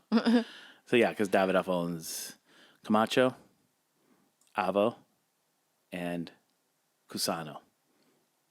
All those are their brands now. I didn't know they owned Avo. Yeah. Oh. Yeah. Oh my god. That makes sense. That would be why the Avos and the Camachos are with the Davidoffs. Yeah. I knew the Camachos were owned by them. Yeah. Yeah. There you go. That's cool. Yeah. Yeah. What's your favorite of the three blends or the three? Sorry, brand names, I guess. It's hard to say. Yeah. Hard to say. I mean, I do like Davidoffs. They are very good. Like the Camachos are good for like say a more like a high end everyday smoke. Yeah. I don't find the stuff that at least we can get in Canada. I don't find it like super. Oh my gosh, this is the best cigar I've ever had. Right. But some of the Davidoffs are like that. Yeah. But they're way more expensive. But they're very special, some of them. So yeah, I don't mind those. That's fair. Yeah. I don't have a favorite cigar though. Yeah. It's too hard to put. Yeah. Like I don't have a favorite whiskey. You know. Well, it's like to pick one It's definitive hard, like yeah. favorite of anything Yeah. is kind of like, it's just you're just limiting yourself. I at that know. point. Yeah, it's like, hard. So I don't. And then do I have a go-to? Hard to say too. Like what am I smoking today? I'm smoking an Alec Bradley Prensado. Oh yeah. I haven't had one in maybe a year, but I'm really enjoying it. That's a good cigar. Yeah. So Yeah, I've never actually had a Prensado. Oh yeah, they're good. They're a little bit fuller bodied, but it's not over the top. Yeah. I've heard good things. Have you tried the Kintsugi? Yes, it's good. Fuck. Yeah, it's nice. It's fuller bodied. Yeah. Well, it's like yeah. Medium to medium full. Yeah. And it's like, oh god, it's so smooth too. Yeah. God, yeah. The Kintsugi It's a nice blend. is like, and I think that's Alec and Bradley. It is. Yeah, like his sons. It's the boys. Yeah. Yeah. That's a good one. Yeah. For sure. Yeah. So I don't think I've had actually I had the Max, but I didn't like it because it was really chocolatey. Oh. I don't like that. Fair enough. Yeah. The Max is a bit fuller bodied too. That doesn't necessarily mean it's going to be good or bad. No. I don't always smoke strong cigars. Like I used to only smoke strong cigars. Yeah, me too. But as my palate, I think, developed, I've started to enjoy other more delicate smokes. And me too. Yeah, yeah. Yeah, like when I first started off, like Black Lotus by Dominion was like my favorite cigar. I was like, fuck yeah. I was like, give me Lots another of flavor. like a fucking tons of flavor, really peppery and spicy. Like you feel it on your tongue, like the bite. Yeah. And just like a bomb of just but then a bomb of nicotine and flavor, and you'd almost feel it in your head. Yeah. Yeah. Yeah. And I love that shit. I was like, give me a strong cigar, strongest one you got. Yeah. But now as time's gone on, I think I actually prefer light to medium bodied cigars just because I feel like you get more of the actual flavors and the actual, whereas the fuller bodied cigars is you kind of have to search for the actual, except for, the Black Lotus, all I could tell you is it's super peppery and spicy, but I don't know about any of the actual flavors that are in it, whereas because a lot of full bodied cigars are full bodied, but they're not that complex. Yeah, exactly. Yeah. So you smoke something from Cuba that might be light or medium bodied, but it's super complex. Yeah. So it's more delicate, it's sweet, aromatic, you got some baking spice, maybe some nuttiness to it, a little chocolate or cocoa, lots of complexity of flavors, lots of nuance in the smoke. And it's not over the top strong, but it's really interesting. And that's what I've gravitated more towards in the last few years. It's just cigars that are more interesting, but not over the top strong. Totally. Yeah. Yeah, and it's more muted. Everything's more muted so that so it opens up. You know what I mean? In what? A strong cigar? No, in a light cigar. So everything, there's not just one overpowering element of the cigar. It's it's everything's kind of dialed down a little bit so you can kind of take your time with it and really Right. It's not just pepper, or it's not just wood, or it's not just chocolate. Some cigars are like chocolate beginning to end. Yeah. Yeah. It's nice when they develop a little more. Yeah, totally. But that being said, if you have a nice LFD, fuck, those are good. They are good. Even the El Jaco Maduro. But they're complex too, though. That's what I mean. That's the thing. They're strong. They're strong, dark but flavors, but there's a lot going on there. So I went on a road trip. My wife does not like it when I smoke the LFD because it's just so much leather and spice and barnyard, and there's just so much going on. So we were driving back from Alberta, and what are you doing in Alberta? Oh, Calgary. I went to Calgary. Yeah, I went to that wedding, and when are you doing it in Alberta? I like Alberta. Why the fuck are you in Alberta? I fucking like Alberta. Alberta gets shit on so much. It's great. Calgary's a great town. Yeah, it's a great. If town. you're not living there. Oh, well, actually, Calgary's better than Edmonton. I'm from Edmonton, so it's yeah. I've never been to Edmonton. I've been to Calgary and a couple other small. I've been to Lethbridge. I've been to Drumheller. I enjoyed all those places. I don't know. I've had fun there. Fair. Anyway, the Badlands, up in Drumheller. Oh, it's beautiful. Yeah, Drumheller. The museum there, the Tyrrell Museum. My gosh. Yeah, I've never actually been to the museum, but I've seen. It's spectacular. We did some hiking around there, and we camped with the family. We had a great time. We really did. We did a little family, a 2-week camping trip a few years ago now, and Drumheller was the furthest we went. And that's nice. It was great. That's so sweet. Yeah, it was nice. That'd be so fun. We stayed in I don't know, Cache Creek or something like that. Oh. And then we stayed, and then we kind of went, and then we stayed in Revelstoke for a night, and then we stayed in Calgary for a night, and then we got to Drumheller and stayed a couple nights. And you know what I mean? Like we kind of did like the you made whole your way. Yeah. We didn't Took like your just time. beeline it to Drumheller, and we did the whole Drumheller touristy thing. You know, did all the little. We went to the mine and we went to the museum, but I had a great time. I really did. I really enjoyed it. I highly recommend Drumheller. Yeah, I've been to Drumheller, but I haven't been to the museum. Yeah, I highly recommend the museum as well. It's amazing. They've got like so many dinosaurs in there. It's on like not full but partial, and then so what they do is they've got as many bones as they have from a dinosaur, and then the rest is like clay castings. So it's like a complete dinosaur, but you can tell what the real bones are versus the stuff that they had to make up to complete it. It's really cool. That is cool. Actually. Yeah, that's really. It's cool. really neat. Yeah, they kind of find a lot of shit there too.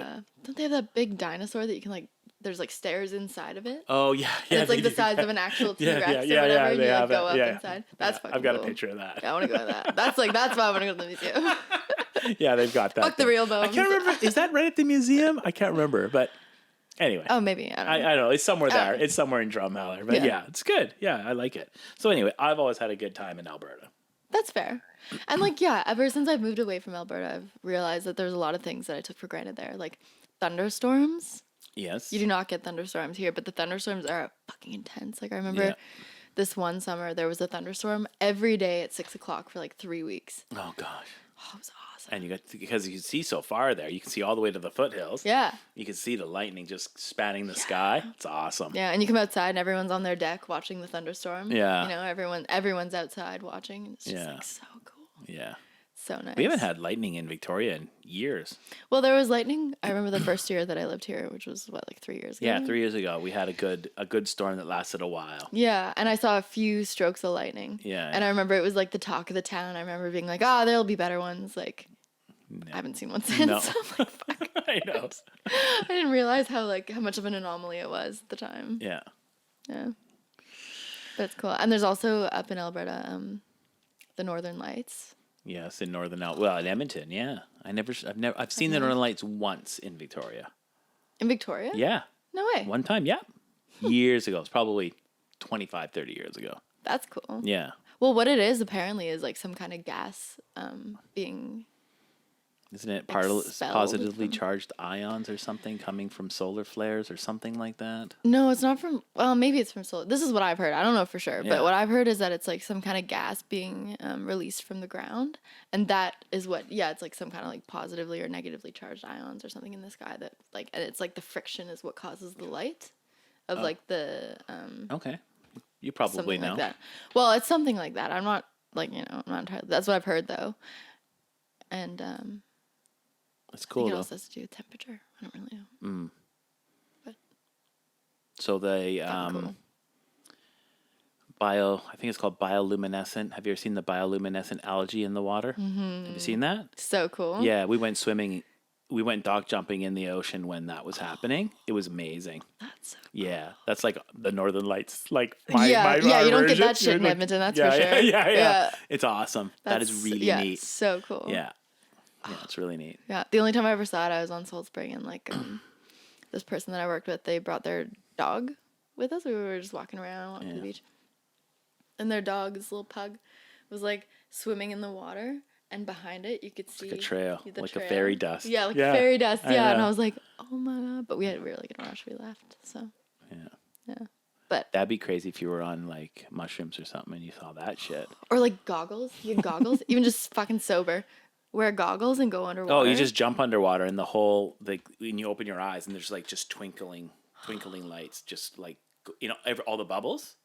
It just moves the algae and it's just twinkling lights, and then like you just come up to the surface and wherever you're swimming, it's just like glowing, like streaming light coming off the water, and then if you just splash, it's just like trails. Oh. And then you're just climbing out on the ladder, right? Because we were dock jumping, and so climbing on the ladder, then all the water that's dripping off of you is just glowing. Oh yeah. It's like dripping, glowing water, and you just like rub yourself, like your body, like this, and it just like glows everywhere. You just like disrupt the algae, it just like glows. It's fucking amazing. It's really neat. Yeah. It's really neat. Yeah. Apparently, if it's like hot days, late at night. Yeah. That's what we always go dock jumping like at midnight. Where do you go? Do you go around here? No, I've never seen them. Well, no, I have seen them here at the Arbutus Cove. Arbutus Cove. Yeah, just because have to we're in remember Gordon that. Head now, right? So Yeah. just any of the ocean around here, Yeah. calm bays. Yeah, I've seen them there. Yeah, where I I went remember dock that 'cause I wanna jumping see. was like when we were on holidays in the Gulf Islands, North Gulf Islands, I guess you call it, Sunshine Coast area. You go to Galiano? No, I go to a little shitty island up north, Oh. off the Great Island. I never say the name on the Right, podcast. I right, don't want anyone to right. fucking go. Oh, I yeah. can't get in as Fair. it is. Yeah, fair. Just in case, like, one person will be like, "Oh yeah, I'm gonna go there." Oh, no, you're not. Oh, No, yeah. you're not, because I'm not telling you. No, you're not. Yeah. That's funny. Yeah, yeah. It's nice. I mean, we live in a beautiful part of the world for sure. Oh my God. Like one of the most beautiful islands. Yeah. Well, I haven't seen that much of the world, but It's pretty nice. it's fucking insanely beautiful. The coast is nice, Yeah. no doubt. Oh my God. Like I went on a road trip with my parents and my two sisters, and we went down from Alberta. So we drove down to Vancouver and then stayed with, my stepdad's parents live there. We stayed with them. And then we went all the way down the West Coast, down to California. Fuck, it's beautiful. Honestly, Oregon, before that, in my It's head, incredible. I'd written it off. I was Oh, like, no. after Oregon, it'll be cool. That was like one of my favorite parts Oregon's of the trip. amazing. It's so fucking beautiful. It's so beautiful. Wow. Yeah, it's crazy Yeah. special. And Washington as well. Oh, it's all nice. Even Northern Cal is incredible. California. Oh God, yeah, the whole thing. And then we came up through the middle of the states. We went through like Arizona, and then we ended up in Montana at some point. Oh, so you went Arizona through Utah. Yeah. Amazing. Fuck. Like I honestly was like, oh, this part of the trip will be lame. Like, No, we already saw the Utah best is part. unbelievable. What the hell? It's unbelievable. So sick. Yeah, I've done a bunch of hiking in Utah Yeah. and Arizona. Yeah, and mountain biking when I was younger. Did a bunch of. I went mountain biking in Moab, Utah. That's where Arches is. Do you know Arches? Did you make it there? No, what's It's near Bryce Canyon. No, you probably saw those things, but you don't remember the names. Arches is like I these. don't know if we went through Utah now that you say that. If you went north through, did you go north through Arizona? Yeah. No, then you hit Utah, past the Grand Canyon.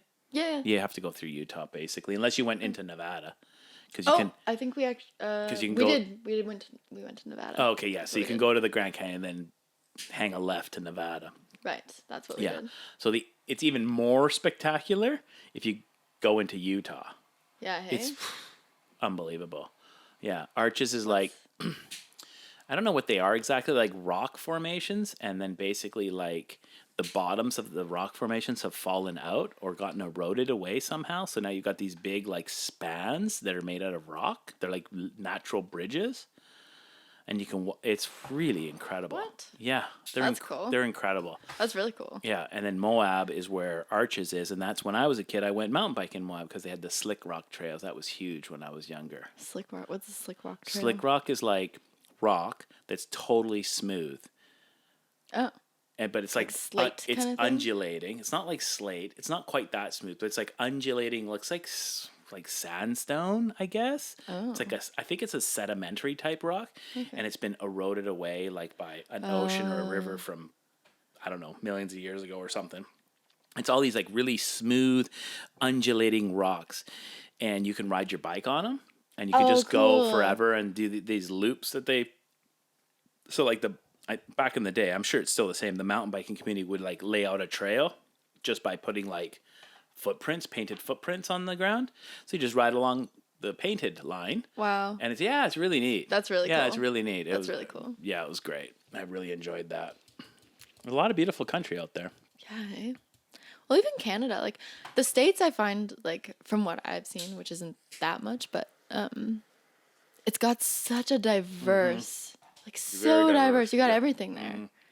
But even Canada is really beautiful. Oh Like, yeah, like the prairies, I like the prairies. Yeah, like I said, like when you live there, it fucking sucks. Yeah. Like straight up, it sucks ass. Like you're like, it's desolate, it's stupid. Everyone's got this weird like.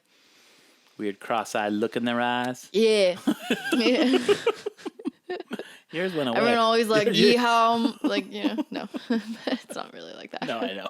Actually, I remember when I was moving from New Brunswick to Alberta, and my mom had a day home, and one of the parents of the kids that she was taking care of, if that makes sense, he heard that we were moving to Alberta, so they threw us like a little going away thing and whatever.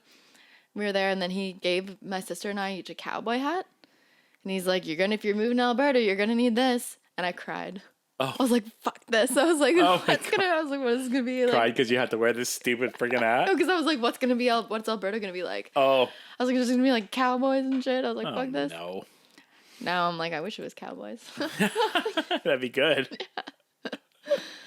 No, Alberta, yeah. Yeah. There's good things and bad things, but you definitely take the good things for granted when you're there. Or I did. Yeah, yeah.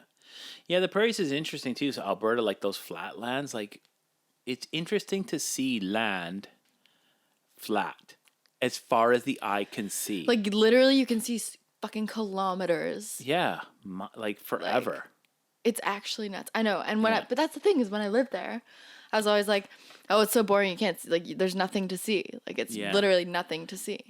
But then after being that here, nothingness is interesting. Yeah, but it's like after being here for a few years, you can't see past a mile here. Yeah, unless you're looking at the ocean. Yeah, like there's always something in the way. Yeah. Yeah, but not true. there. It's neat. Yeah, it is neat, and it's like, but that's the thing. You take it for granted, you know, when you're there because you just see it all the time. You're like, there's nothing to see. Like, I want to go see something. I want to see a mountain. I want to see a hill. I want to see that's something good nice, too. Those are better. Oh, they're better. Definitely better. Definitely better. I don't get tired of looking at mountains, but God, no. Yeah, you will get tired of the prairie.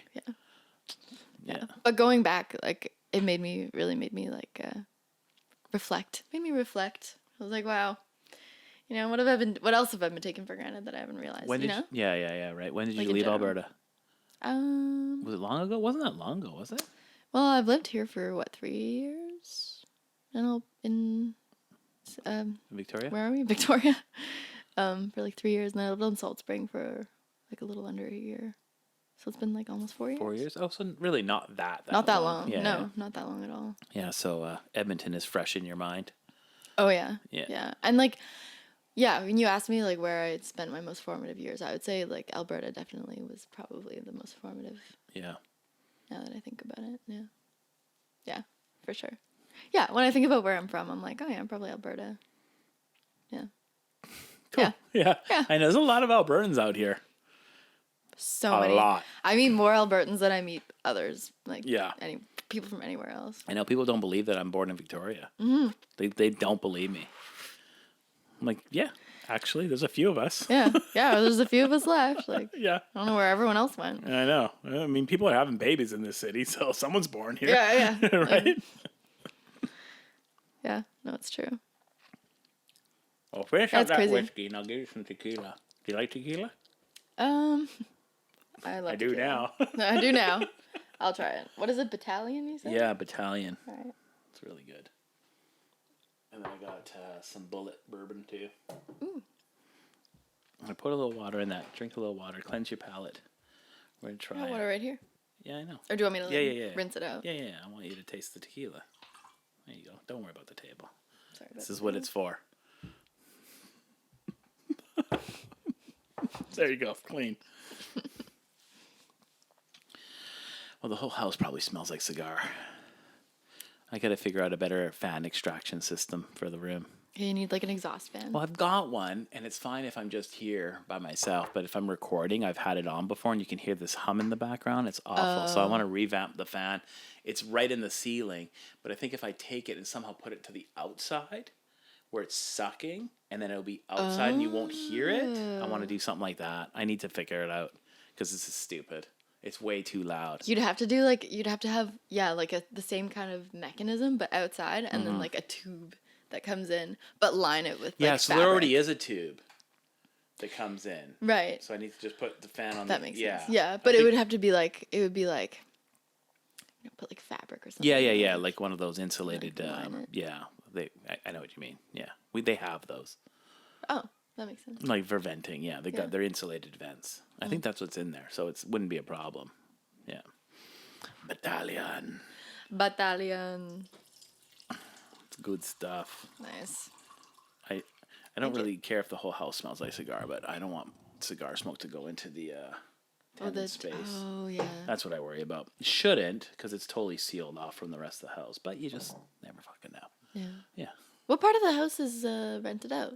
Just next to me here. Okay. What's over there? What's in the suite? It's like a bedroom, kitchen, living, Nice. bathroom, Sweet. washer, dryer. You know. Cool. Yeah. It was our... Just wondering. It was like... we used it for ourselves for a lot of years, but we just weren't using it as much anymore. Like, we had a couch down there, and... Is that where, was it your parents or Tanya's parents? Tanya's parents lived down there for a while. Yeah, yeah. Okay. So we built it out just before COVID, because her parents needed somewhere to live in while they were renovating their place.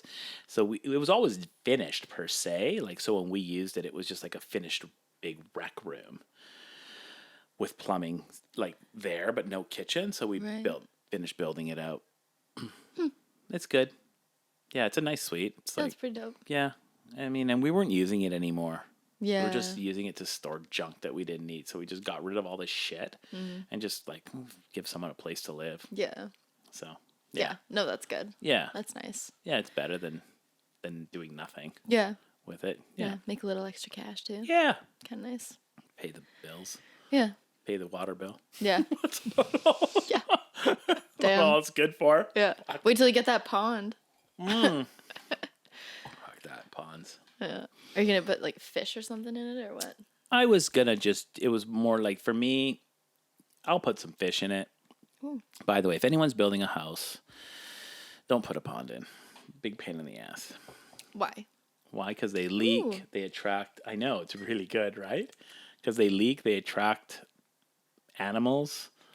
They attract mosquitoes. They leak. Did I say they leak? Because they fucking what? leak. Wait, do they leak? They leak. Do they like leak or something? Yeah. Oh. And but if I ever get that sucker done, it's going to look really neat. It's right at the front door. It's going to look beautiful. It's But it's going to cause amazing. 20 more problems. And if I put fish in it, I'm not a big koi guy. I'll just put some little goldfish in there. Yeah. Something simple. Yeah. And some plants. I just wanted plants. Yeah. Like, yeah. I'm more into plants. Yeah. Well, I like fish.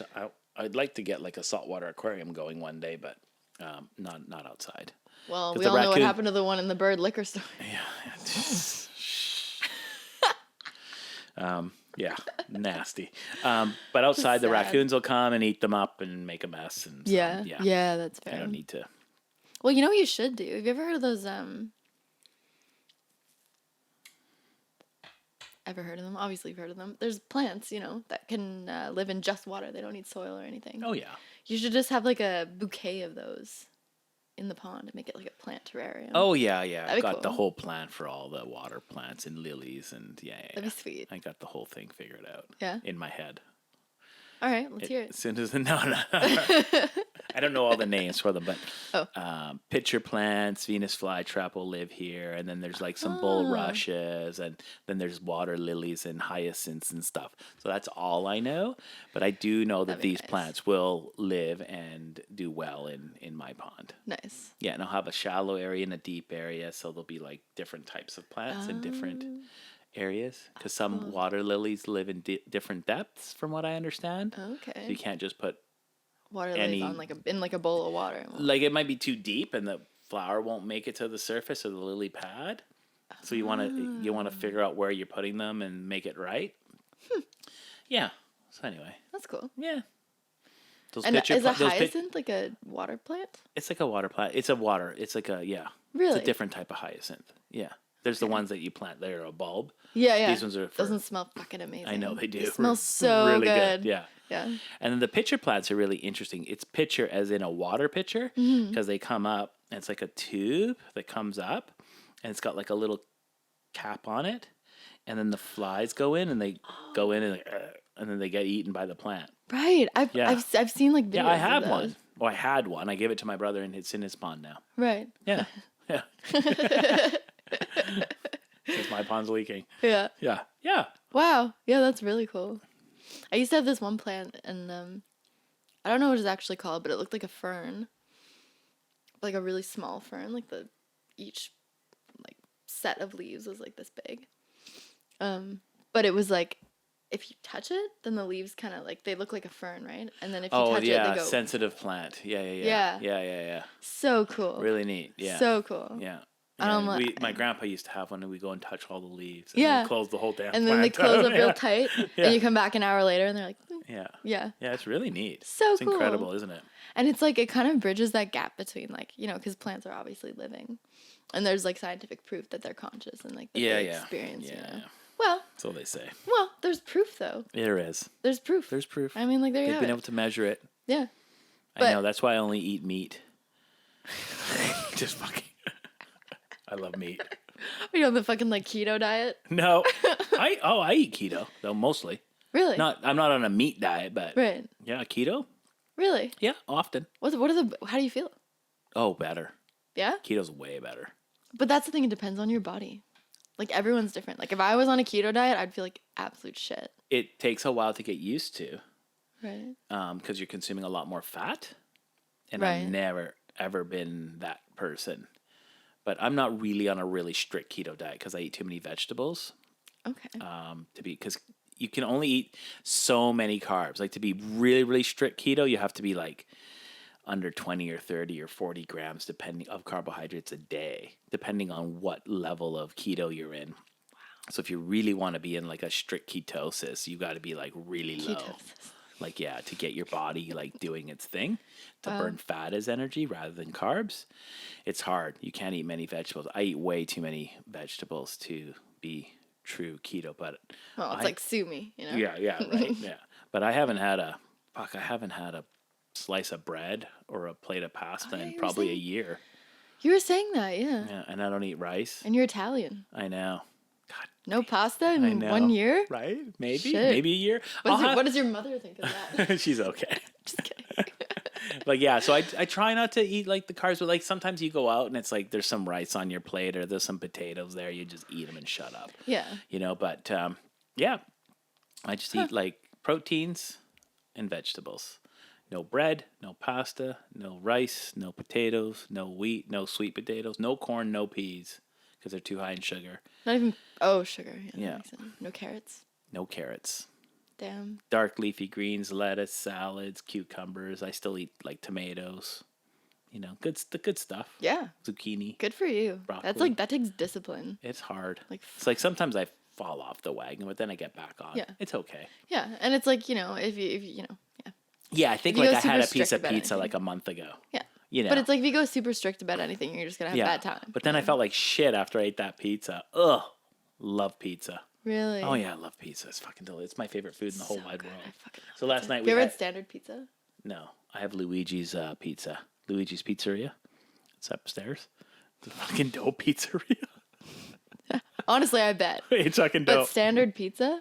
Okay. Is that in Victoria? Yes. Okay. I've never heard of it. You know what? Is it that thin crust? Because I hate that shit. That's not traditional from where I come from. Hear me out. Thin-ish. Listen. So I am a fan of the thick crust. That is like what I like. Thin crust pizza I find boring. And floppy. It's not and floppy and it's kind of pain in the ass. Yeah. Standard pizza, it's thin crust. Okay, How it's thin crust. Thin, so like floppy thin, yes, like sloppy, floppy thin, floppy thin. Floppy thin. Yeah. But it's so fucking good. It's so good. My mom and her husband, like Dalibor, you met. No. I've not met anyone from your family. Anybody. Everybody else is like, your friends. Blaine spent Christmas with us and you've never met my parents. No one. Anyway. So my mom and Dalibor, my stepdad, they went to Rome and they tried like a bunch of pizzerias. They tried all the different pizzas. They Dalibor like loves pizza and they're like anyway.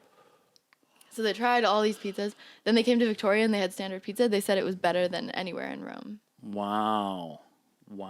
I mean, I don't know. It's fucking good. It's fucking good. I don't know if it's actually better than Rome, but they said that. They would know better than I would. You would know better than anybody, I think you should fucking try it. And you know what? Next staff party, good fellas, I'll order a standard pizza. A standard pizza. And they're only open, get this, they're only open 5 hours a day for like 4 or 5 days a week. Oh my gosh, good for them. Well, good for them. But that's the thing is you have to call right at 5 when they open. Otherwise, they're like, no, sorry, we don't have time. because they're so busy because they're that good. Really? I'm not shitting you. Like, you have to call right when they open, and then they're like, "Okay, it'll be ready at 8:30." Are you kidding me? I'm not kidding. Like, they're busy. Where are they? Because they're so fucking good. They're on Cook Street. So, like, you know North Park? They're there. So, you know that Max or 7, or what is it called? Special K? Circle K. Yeah. Circle K on Cook Street up by North Park. Mm-hmm. It's in that complex. Oh, okay. Small little shop. Interesting. Standard pizza. Fuck. And we always get, Emily and I, same pizza. We get their vegetarian with artichokes on it. Fuck, it's so good. It's so good. And they have a pepperoni and mushroom that's like literally insanely good. It's so good. Nice. Yeah. Couldn't recommend more. Anyway. Quit hitting the mic. You're hitting that mic like crazy. I know.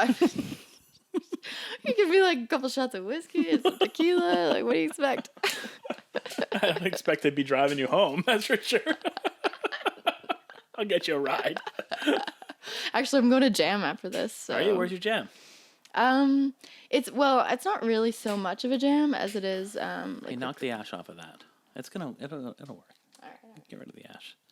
What do you mean? Oh, you mean more like a practice?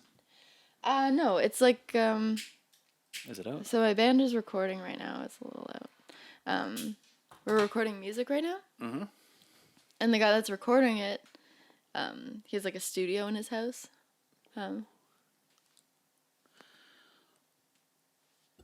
Yeah, that's okay. You can smoke. Get that thing going. A studio in his house. So you're doing like a little recording. You're gonna do like a sample or an album, or what are you doing?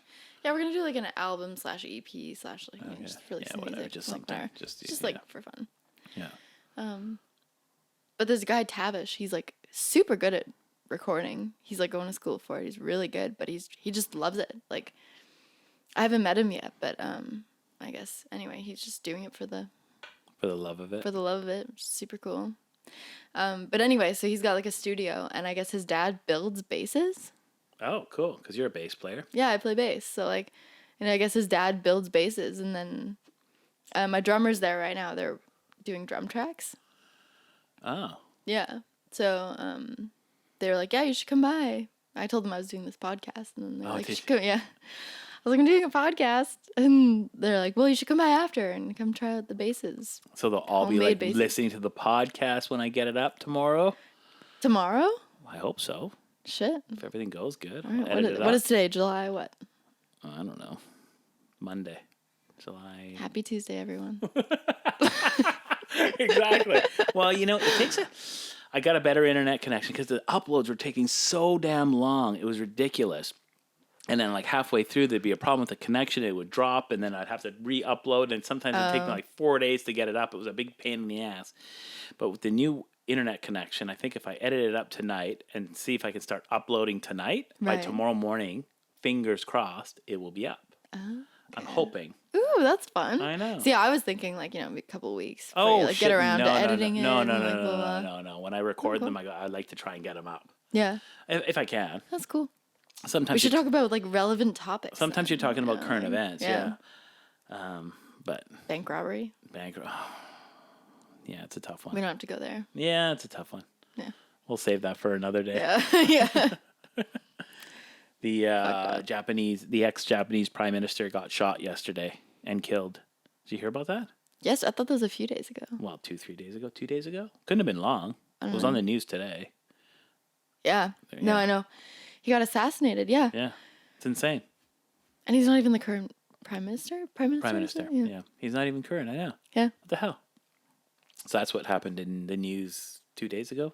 Yeah, or something. Yeah. I saw something, some article saying like he was in some deal with people, but nobody wanted you to know what it was. Oh. Like it was like, he was in cahoots with another country from like North America or like South America or something from like over here. Oh. I don't know. I just heard that. I don't know if it's true, but then it was like, but they don't want you to know, and I was like, ugh. Yeah, not fucking reading this. Yeah, I was like, but whatever. I don't know. You never know. Yeah, I have done an episode with my brother that we went over. Like, I had like 4 current events. I watched that one. Oh, did you? I did. Yeah. Yeah. What'd you think of the kind of the format of that? Like we just discussed current events. I think it makes sense. Yeah. I mean, it's like you have to have the right person to talk. Like, I would not be the right person to talk about that with. Oh. Because, like, I don't fucking know. Because you don't follow that shit. I don't follow that shit. Well, but I then should, David didn't but I know don't. any of the stuff I was talking to him about either. Right. But then, like, if I just said whatever, Yeah. and then you would be like, and I'd be like, what do you think about that? What do you think about, you know? All right, give me something. Well, I don't have anything from current events right now. I got nothing. I haven't been watching the media much. I'm trying to like unplug a little bit. I'm watching too much. Yeah. And all the stuff I watch is American, which isn't that relevant to us. But you know what? It's increasingly so, though. How do you mean? It's like it's getting more and more relevant to us. I feel like they're gonna start leaking into the fucking Canada. You know. Just like the overall like mindset or like general belief systems or, you know, general values are going to start leaking over to Canada. We're a lot more progressive in Canada than they are in the U.S. We're a lot more more liberal here. You think for now? Well, fuck, you never know, man. Yeah. Think about all those tobacco laws that are coming out. They're not doing that in the States. Those are progressive laws. Those aren't conservative laws. Progressive, like. Oh, I know, right? Not even progressive. But you would think bullshit. What it is. Yeah, I know, but no one's true to their label anymore. What do you mean? Like people that would consider themselves left aren't really true to left ideology. Oh. And people that consider themselves right aren't always true to right ideology either. They're kind of all mixed up now. Yeah. Yeah. Yeah, it's like a weird gray area. Yeah. The whole thing. Yeah. Yeah. That's true, actually. Yeah. It's like weird. I've always thought that people on the right would be for complete bodily autonomy. Mm-hmm. Because the more conservative you get, the more like laissez-faire you get, or the more libertarian you get, which it means it's like my business is my business and you stay the fuck out. Yeah. A more left policy would be big government and big control and more like government oversight of everything. That's the way I look at traditional right and left, but it's all fucked up. See, I thought it was the opposite. Yeah, and maybe people will argue that it is, but I don't think so. Like, I think the more right you get, the more you should be for smaller government and less government control, less government interference. I thought it was the But it doesn't seem to be that way anymore, does it? It seems no. I mean, like, whatever, left or right, whatever it is, there's government control is. I don't like to put myself into a category of left or right. I like to look at each issue on its own merits and decide what's good for me. Yeah. Well, you know? Yeah, that's the best way to go about it, I would say. Like, you know, the abortion issue is a huge one in the U.S. I hope that stuff doesn't spill over into Canada. We've kind of settled the law on that in Canada, and it's kind of is what it is, and that's it. Yeah. And I don't want that to spill over. Well, I feel like in Canada, in the States, it's like you're going to have half the population agreeing with you and half the population not. Whereas in Canada, I feel like there would be outrage. You know, if abortion was, you know, if it was up province to province, you know, whether or not you wanted abortion to be legal, there would be fucking outrage, I feel, you know? Yeah, I wonder. There still is outrage in the States. Yeah. But like. Yeah, because they didn't make abortion illegal. They gave it to the states to decide whether they want it in their state or not. Yeah. Which in some ways makes sense because the U.S.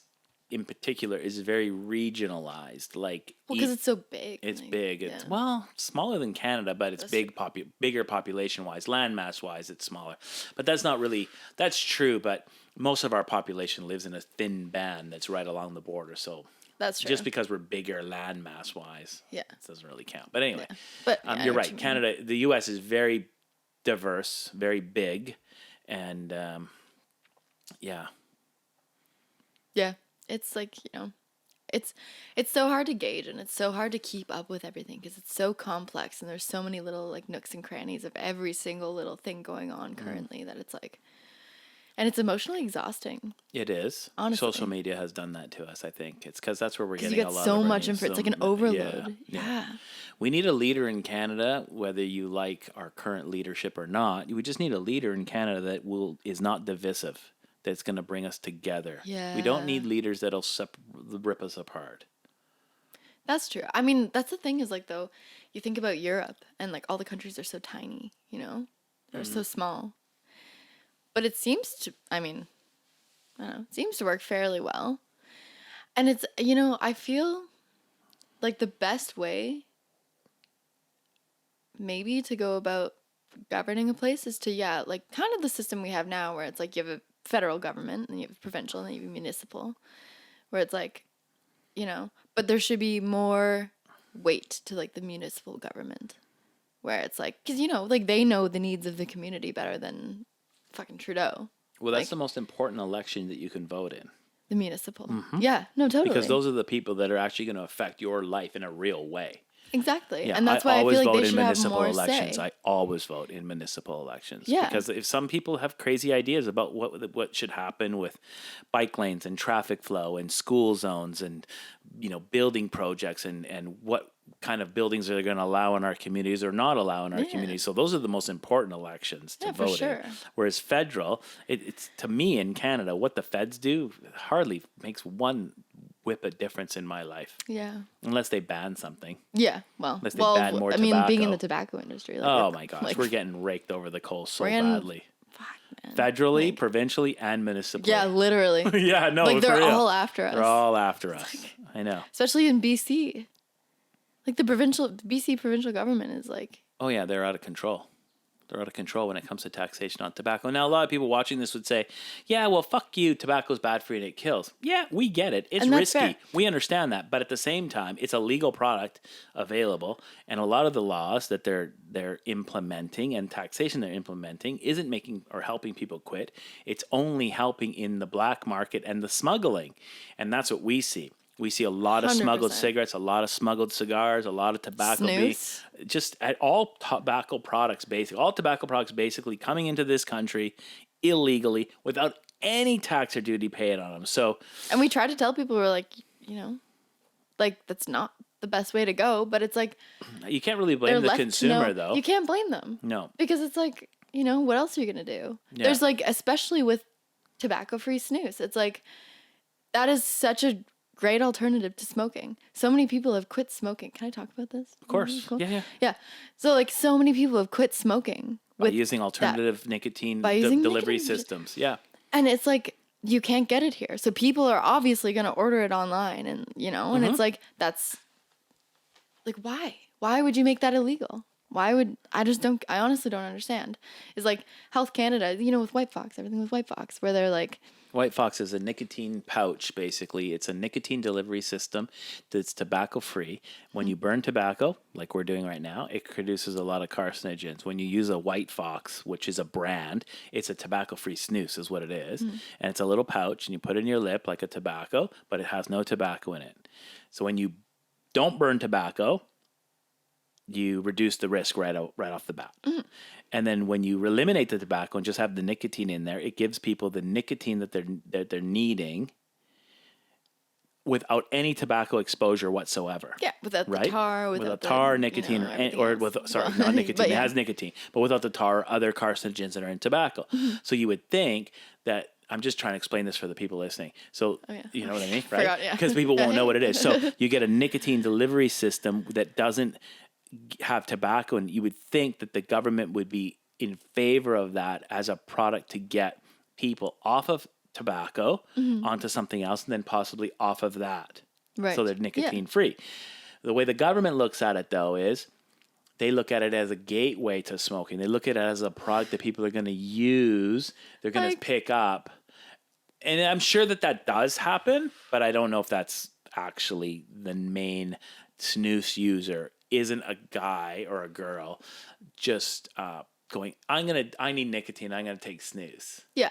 I don't feel like that happens often. I'm sure it happens, but I don't feel like it happens often. That's the thing, though, is like the amount of like being, you know, we work front lines or whatever, like, you know, we see it firsthand, like who's using snus, who's using tobacco, and who, you know, because like we're there delegating basically, like this is what you can have, this is what you can't have, this is like, you know, not delegating, but anyway.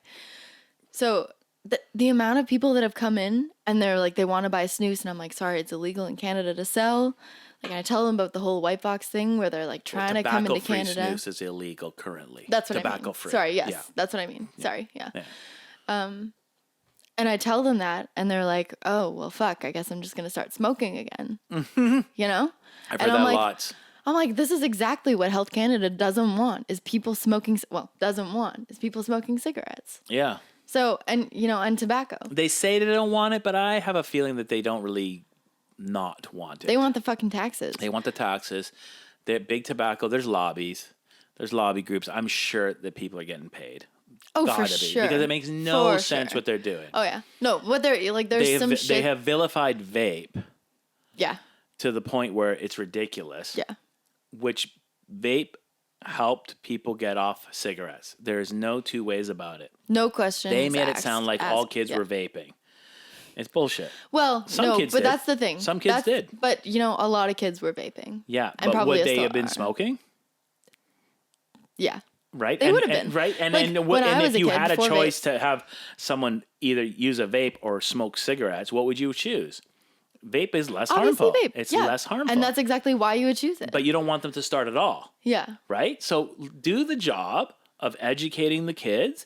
Do the job so that we as tobacconists don't sell to minors, and we don't. No, God no. Right? Yeah. We ID like crazy. Have the underage kids come in for the government, make sure everyone's compliant. Yeah. And then don't let kids start. But then you ban the product. Now people that were using it instead of cigarettes are forced to go back to cigarettes. And that's the thing is like these people, and every time they buy, like I have so many customers that come in and they're like, and they're regulars, and they want to buy snus, and they're like, "Do you have any snus?" I'm like, "No, it's still illegal." Like, because I told them about the thing with White Box, they're trying to get regulated, and they're not. Yeah. And I keep telling them like it'll be a while before White Box gets regulated, if ever, by Health Canada. But they keep asking, they're like, "Is it ready? Is it coming?" And I'm like, "Dude, it's gonna be a while." It's gonna be a while. And they buy a pack of cigarettes, and every time they're like, you know, it'll become legal like when like, the big tobacco companies get a snus product on the market. Yeah, that's when it'll become legal. Yeah, because the big tobacco looks at it as competition to their products, and they don't want people using them. So, and we all know they have fucking huge money and huge pull. Yeah. It's not. And that's good. exactly the issue. Yeah. Like it's like we all work in the store, and a few of us vape, but it's not like all of a sudden everyone started vaping as soon as vape was available. You know what I mean? Like, well, that's the thing though, is like they kind of did, like, but not the guys that we work with. No, we had full access to all the products. We didn't all start all of a sudden vaping. Oh no, you know what I mean? No, yeah. But kids, like, so, like, obviously there's gonna be underage smoking. Some, yeah. That's just a fact of life. Like, yeah. You know, people stealing cigarettes from their parents, that kind of thing. And when I lived in Alberta, I remember I have a sister who's now she's 18, but like when I lived there, she was like 14, 15, 13, 14, 15. And in high school, and all of her friends vaped. All of them. Oh. Like, it was like, I remember this one time, it's hilarious actually. We were giving her a ride to like McDonald's or something. We were like giving her a ride. Anyway. And we're on the way, and her friend, like, she had a vape. And she's like, "Do you guys want to try it? We'd never tried a vape before." And we're like, "Sure, yeah, we'll try it." And of course. she's like, "Okay." And Emily was driving, my roommate. And she was driving, and she hits it, and she's like, "Oh, like, you know, coughing." Yeah. And this car is driving by, and it's like these young kids from high school, and they're like, "Hey, how many Nick? How many Nick?" Or like how many like how much nicotine, yeah. you know? And we're like, "What? Like, what is he saying?" And she was like, "Oh my God, those are my friends from school." They're like, "How many Nicks? Like, how strong is the vape?" We're like, "What?" So there were a lot of kids vaping. Oh yeah. So it's like, you know, kids when like I was younger, and probably when you were younger too, it was like smoking cigarettes in the bathroom, like hiding it from teachers. Yeah. Now it's vapes. Yeah. You know? But that's the thing is, like, overall, it's so much better than cigarettes. It's less harmful.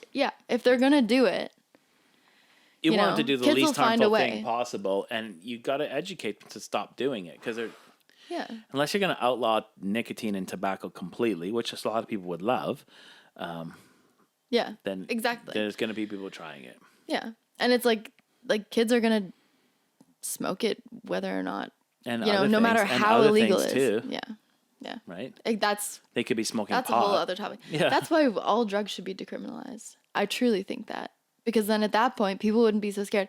We had as well so many people off the streets who are like super addicted to drugs, like drugs that you never should become addicted to. But it's like, there's a lot of times where it's like, you can't go for help because it's like, we're going to be, it's illegal, you're going to get in trouble. It's just, I don't know, it's this weird, like, if it was decriminalized and if it was normalized for people to be like, oh, this person got addicted to drugs and they need help. They need mental help. They need physical help. They need medical help. Like, if it was looked at in that way, then things would be very different than if it was like the general consensus is like, oh, they're just on drugs. Like they're trash on the street kind of thing, Yeah, it's like, I'm definitely in favor of decriminalizing drugs for the user. yeah. Like, I don't think anyone that uses should get thrown in jail for using. No, or for having it on you kind of thing. Yeah, but if you're, but I wouldn't want to see heroin for sale in the corner store either. No, but if it became decriminalized, like, then what? Maybe there could be like with weed, how it became legal. Yeah, but you don't want heroin to be available, like, for people to just try. Well, Decriminalizing decriminalizing. I agree with, but then what do you do with supply? Well, that's the thing is like, if you could find a way to make it like accessible for people who are already in it, but kind of like, oh, I agree with that. Narrate it as like this thing of like, you don't want this. Yeah. Like this is bad. Educate. Educate and like tell people like there is no good way that this could go if you get into this drug. Like it's gonna be bad. Like it straight up will be. Like there's no denying that. There's no denying it. Yeah. If there was more education, like think about the fucking education they have. Name one person who doesn't know how bad smoking is for you. Yeah. Right. Everyone knows. Right. And like heroin and meth and like all these, they're so much worse for you than tobacco. Oh yeah. Like incredibly much worse. Yeah. But it's like they'll end your life in a few short years. Literally. Yeah. And it's like people know that. I don't know. It's just I don't know. It's a complicated issue. It's a complicated issue. I agree with you with the it's decriminalization of it. Yeah. But we would have to find a way that I wouldn't want to see meth, heroin, fentanyl available for sale at retail. Maybe not for sale at retail, but maybe like they have safe injection sites. Mm-hmm. But do they actually supply you with safe drugs? I don't know. Maybe that would be like a good way to go about it. If you're addicted, even from a conservative perspective, which I'm kind of conservative in some ways, but if you're addicted to drugs, usually you're pretty, like if you're addicted to hard drugs, you're usually you've bottomed out already. Yeah. So it's not like you have a job. You don't have any source of money. So where are you getting the drugs? Well, you're buying them somehow. So what are you doing to get those drugs? You're prostituting yourself. Oh, you're stealing. Right. You're doing all sorts of stuff to get those drugs that is probably illegal. Yeah. Right? So that's not a good thing. What I'm saying is that's not a good thing. Yeah. So we want to give the ability to the people that are using ability to get the drugs so that they don't have to go and smash your car window out for the change in your ashtray, right? We don't want a bunch of petty crime happening for people to get the drugs that they want. Yeah. Because when you're addicted to that shit, you'll do anything to get it. Yeah. Oh, anything, right? So and that's where I'm totally supportive of decriminalizing and making available those drugs somehow. I just in a way that's a way that's controlled though. I don't want to see fresh people getting onto that shit. Yeah, it's like you don't want to open a fucking meth store. Yeah, now the thing is that if you had clean drugs that didn't have fentanyl in them, or that would be a really great first step. And that's the thing is like, what if it was these safe injection sites? What if they just kind of amped them up a bit and was like, okay, you can have access to like whatever you need, clean, pure, what you need. Yeah, and even maybe like, because like when you're getting drugs on the street now, it's like. You're not getting pure heroin. You're not getting pure meth. You're getting it laced with a bunch of other shit and stuff. And maybe like if they did some actual research and they actually went right into it, maybe they could have like safe injection sites amped up to the point where it's like, we'll try this. And if like medical, no, I get it. Like a medical what issue. You're saying. Yeah. It should be government regulated, government supplied, regulated, clean drugs. Yeah, and like help. It's not just like It's not just like come in and get whatever you want. And some counseling and some support and some medical attention and all. Yeah. I think we're on the same page. Yeah. It's just that, you don't want people to get street drugs. Well, how do you get street drugs? Because you never know what the fuck is on there. You never know what the fuck is in. That was part of the conversation we were talking with my kid about. You want to do some acid or some coke, and then all of a sudden there's fentanyl in it, and you're fucked, right? Yeah. You know? Well, like, okay, so psychedelics normally, but coke and like MDMA and stuff. Yeah. It's like you never know what the fuck is in there. Even if you don't notice that something fucked up is in there, there's probably something in there. Like, they always say, like, every time you do MDMA or every time you do coke, like, it's probably not actually mostly coke, or not actually mostly MDMA, you know, which is fucked up. And it's like, it's dangerous. Yeah, it's very dangerous. That's how people fucking die. That's why there was a whole, like, slew of overdoses situation. Yeah. No, agreed. It's you know. But do we want to supply MDMA to people? And that's coke? the thing. That's the other thing is, like, you'd have to go about it in a way where you present it as, like, a medical issue, like a medical. Well, it is a medical issue. It is a medical issue. It truly is. And it's like, and where does it start? It starts with mental health issues. Yes, no, definitely. You know? It starts with mental health, trauma. People just giving up. And not to mention, like, I know a few people who were, like, not born addicted. Well, some people are born addicted because of their parents. But some kids, like, I knew this one person who, when they were younger, their parents were super into, I think it was heroin or something, and they had, like, injected things like IV. And they would, like, pressure their kids when they were, like, under 10, like, kids, to be like, oh yeah, try it, go ahead. And, like, shoot them up. Oh, Jesus. Like, there's fucked up shit like that, you know? There is. And it's like, there's always going to be fucked up shit, but if you were to... Yeah, go ahead. Yeah, but I was going to say, if you were to, like, you know, address the issue instead of just, like, brushing it under the rug, address the issue and, like, completely pay attention to every nook and cranny of, like, what the actual issue is, like, mental health, like I said, and, like, everything. I feel like there would be a mental health, abuse, trauma, which all go under mental health. Really, usually people don't. No one ever.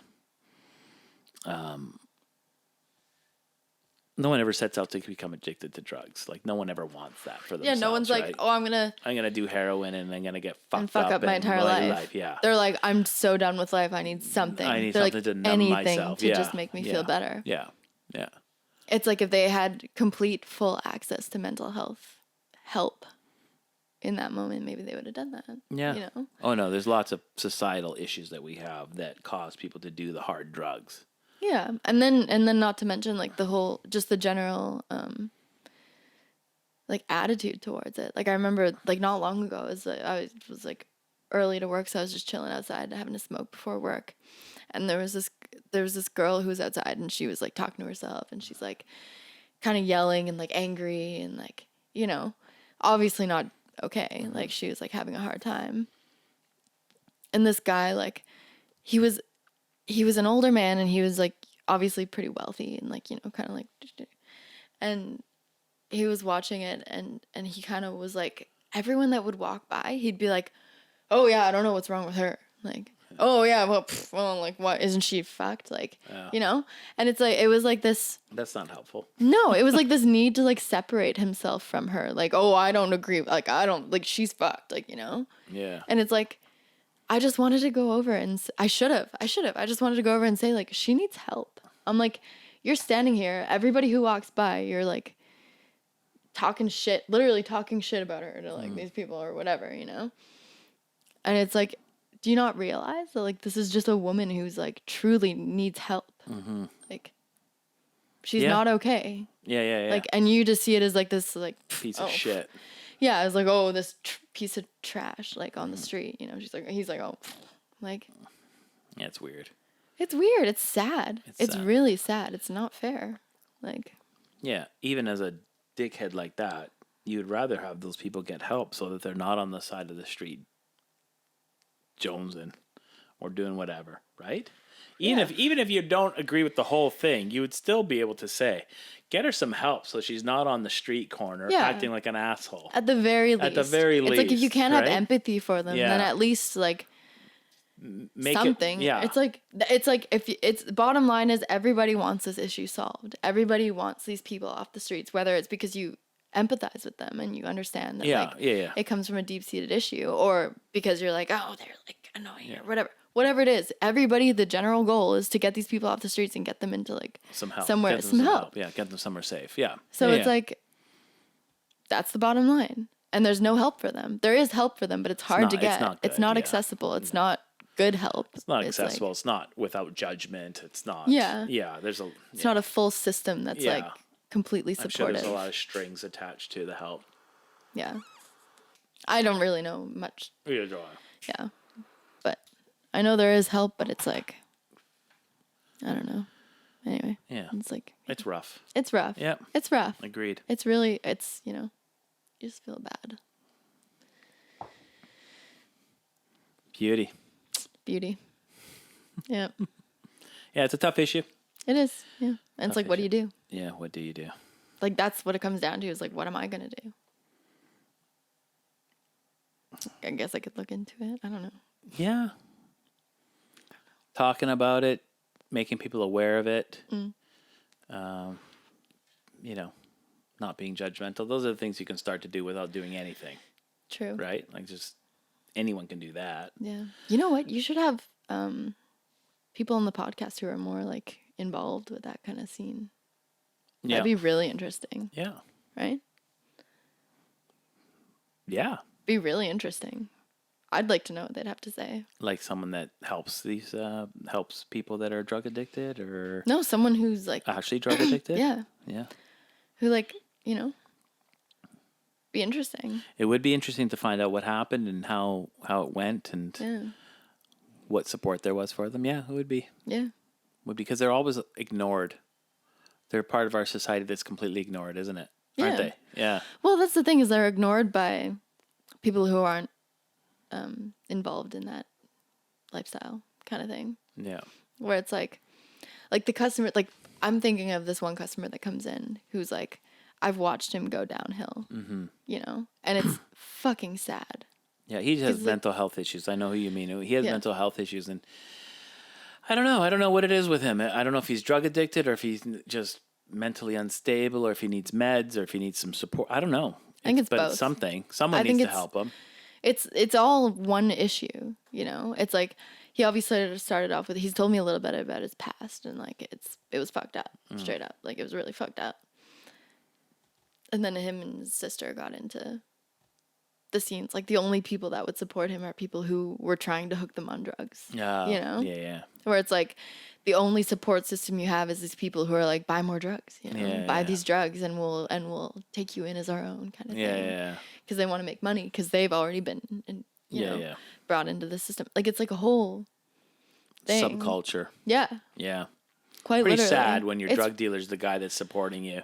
Yeah, that's the thing. It's fucking sad. It's sad, and it's like.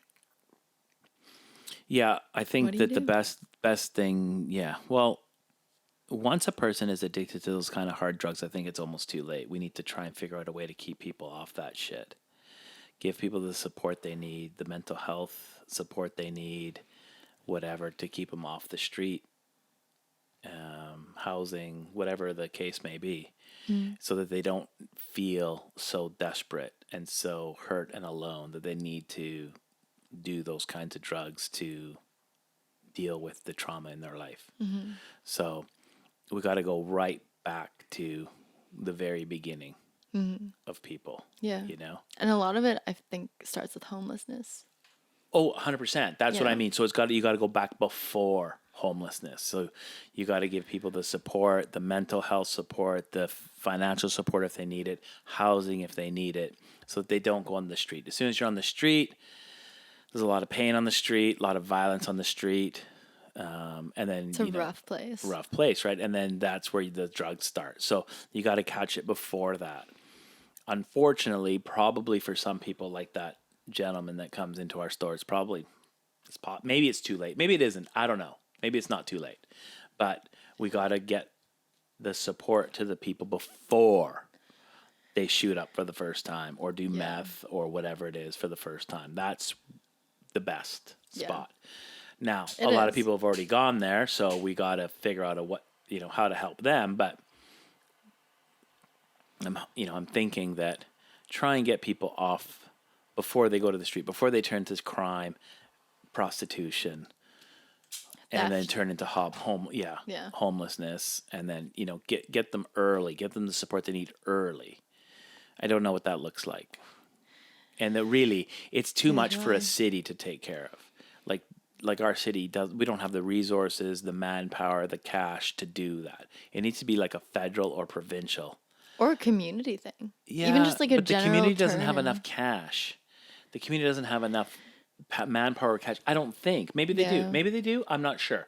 But the federal government that has the cash needs to step up, Yeah. right? Oh, for sure. That's- And there's no way they don't know about it either. Like they're They seem- fucking fully aware. Oh, 100%. It's just they're so far removed from it Yeah, that they don't. yeah. They're like, Yeah, They're like, it's just a part of when life. does anyone from the federal Well- government come to our city or to Vancouver and look around and see what's happening on the east side or on Pandora Street? No Yeah. one. No one. and when they do, they're like, oh, I can't wait to get back to my office. Yeah, I know, right? Right. So It's like, I mean, I can't say from firsthand experience, but no, just it what seems that way. It seems though, that right? way. Yeah. So yeah, I don't know.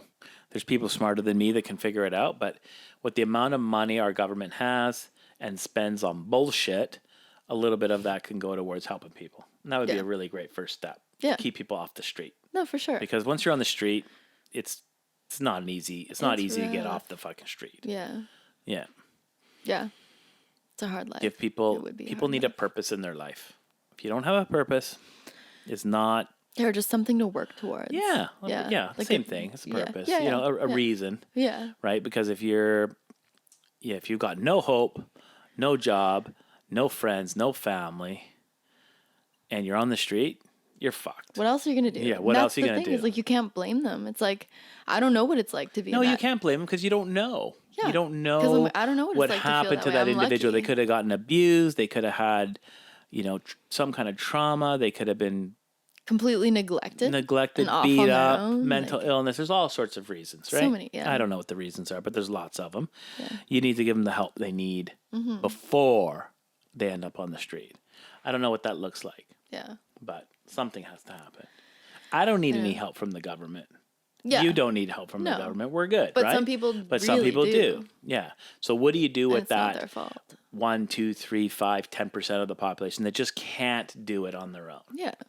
Can't have them sleeping in the street in your town. No, like it's sad, It is and sad. especially in the winter. Like when I lived in Alberta, in Edmonton, it gets to -50 for like a month at a time. Mm-hmm. Some winters, like people die Oh yeah, people out on the freeze to street death all just the from time. being out on this, just from not having a place to stay. Yeah, I know. Like, and you know what they built? You know what? Fuck, this is. So they have a homeless shelter. It's like the shitty old rundown, not that big little shelter. The homeless population in Edmonton is pretty high. And right next to it, the city built this huge like auditorium kind of thing, like Rogers Place it's called. And it's like Rexall Place kind It's of thing. it's a big arena. Yeah, for big sporting arena for events. sports and for concerts and stuff. And right next to this shitty, rundown homeless shelter. And I remember when they first built Rogers Place, it was like, everyone's like, it was just, it's poetic, really. Yeah. Where Sorry. it's like to stand there and look at Rogers Place and to see. This beautiful, big, state-of-the-art building that hosts $1 million people. They have like this glass walkway between two separate areas of this building. yeah. Like it's like this gorgeous, it's fucking beautiful. right next And to the this homeless shitty is little. like a down the block. The homeless shelter is like this piece of shit rundown. People are dying. Like, Fuck. Yeah. It's like that's just a testament to like the attitude towards homeless people and people with drug addictions. Well, in Canada, we send a lot of money to foreign governments for aid. But what about? That pisses me off. It makes me mad. It's like that's great. And I get you That's want to great. help other people. I get it. But when your own people are starving to death or dying on the streets and you can't do something, Yeah. can't you split that money half and half? Like you're going to send $20 billion to foreign countries to help their societal problems. So let's split that in half then. Let's put 10 billion of that towards helping homeless people in our own country. Seriously. And then send the other 10 billion to help the other people. I get it. Well, it's like if you bring it down to a smaller scale, it's like you got to help yourself before you can help anyone else. Sometimes, yeah. all the time. Some people would say that's nationalistic and maybe racist, but I don't know if I agree with that. No, because it's like if you bring it down to a personal scale, like you personally, if you're not okay physically and mentally and whatever, you can't help other people. That's just a fact. You know, you're gonna run yourself dry. It's gonna be the end. You're not gonna, you know, it's gonna be a bad time. But if you take care of yourself and you really do what you need to do, you do the work to fix, you know, not fix yourself, but like to get to a place where you feel stable and ready to help other people, that's when you really are able to do that. Whereas like with a country, it's like if you've got those like issues like this happening in your own country and then you try to like, you're like, oh, well, let's, you know, focus on this issue in other countries and stuff. It's like, well, that's great. Like, that's good. But it's like, what about your own country? You know? Yeah, it'd be great if these, it's like you're these falling. folks were, you know, happy, healthy, productive members of society. We need more people that are happy and healthy and productive members of society. Yeah, it's everyone's like looking for employees. Everyone's looking for help. Everyone's looking for like. Wouldn't it be great if any one of those folks on the street would absolutely love to be off drugs in a house and have a job? Exactly. They would all fucking love it. That's so Even true. if it was a shitty job, they would still be like, fuck, I'm doing something good. Like I'm actually paying my way and doing things. Yeah. Yeah. No, I agree. And like getting rid of that guilt of like, you know, I'm just on the street. Sucking I'm up just, the like, system and I'm just no good and I'm doing, you know, a lot of them feel that way, I'm sure. Yeah. A lot of them also feel like fuck the system, which is also totally fair. True. Yeah. Yeah. Like a lot of them are like, fuck that whole capitalist bullshit. I don't want to be involved in that and blah, blah, blah. I'll take whatever it takes to not be a part of that. And that's fair too, you know? It's I guess. In but a like way, we're in it's a like kind of a capitalist country, but we are. But it's like, I mean, it's like, you know, I'm a capitalist, but I still believe in a strong social safety net. Totally. Yeah. And like I agree. Like use the capital that you create, the money you create in your capitalist country to help some of that money needs to go to help people that just can't do it. Totally. And that totally makes sense. And it makes sense, like, you know, if we're not living like self-sustainably, if we're not, you know, farming our own food and, you know, living off, you know, what we're doing for ourselves, you know, then it makes sense to be a part of that and to work a job and to get paid, and then that's how you pay your bills and blah, blah. You know, it makes sense. Like, it totally makes sense. But I could also see why, like, people would be like, fuck that, I don't want to be a part of that system, blah, blah, blah. Yeah. But then it's like, I'm not sure what the alternative is, though. That's the thing. Right. That's the thing, is like, it's not maybe the most, like, informed decision. Yeah. Yeah. No, people say fuck the system, but, like, I mean, nothing's free. Like money doesn't come from nothing. Yeah. Right? It's so like, someone's got to earn that shit. Yeah. So that other people can get it. Right. Yeah. So it's like, it sucks, but that's just the way it is. I understand, like, why you might feel that way, but I think that a lot of them, if they got the help that they needed, they wouldn't feel like like fuck the system. Yeah. Because the system helped them. Yeah. So exactly. they wouldn't have that feeling anymore. Yeah. Yeah.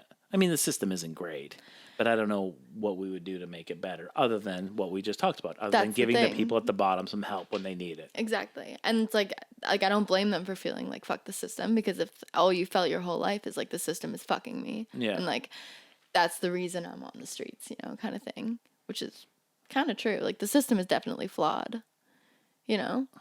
It's like I could see why you would feel like fuck the system, like fuck this, blah, blah, blah, blah. Like the guy that comes in, he's always like, fuck the system. Like he's like, I'd rather be doing this than be part of that. But, true. But I think it's mental illness that makes him feel that way.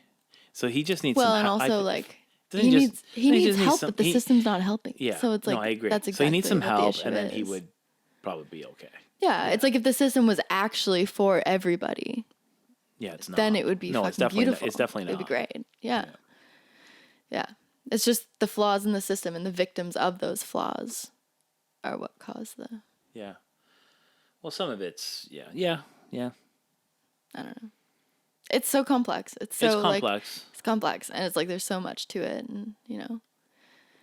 The problem is we're looking for the government for help. And the government is fucking dysfunctional. And they can't even help themselves, let alone helping others. So I don't know. Yeah. Maybe the government needs to, just like what you were saying earlier, the community needs to help. The community needs the support of the government, but the community needs to make it happen. Mm-hmm. Totally. They need the cash from the government. Just say, like, look, give us this funding. for this. We'll make the rest happen. You guys can't fucking figure out housing. Even the provincial government can't figure it out. It seems like every time they do something, they fuck it up. So maybe it needs to be right community grassroots level, but they need funding from provincial and federal governments to make it happen because we don't have enough cash. Yeah. We don't have enough tax dollars in our city to make it happen. I don't think. Yeah. I don't know. I don't know. Yeah. It's like, you would think so, the amount of fucking taxes we pay. But. Well, you would think so, right? Like, holy shit. Yeah. Regardless, I think you're right, in a way, there needs to be a grassroots movement towards helping these people with financial support from feds and provinces. Yeah, totally. And it's like there is a way that this could work. It's so mild here. I find a lot of homeless people come here from other provinces because it's milder and they can live on the street all year here. They're not going to freeze to death. They're not freeze to death. It's going to be way easier. Well, for them. how many homeless people have accents?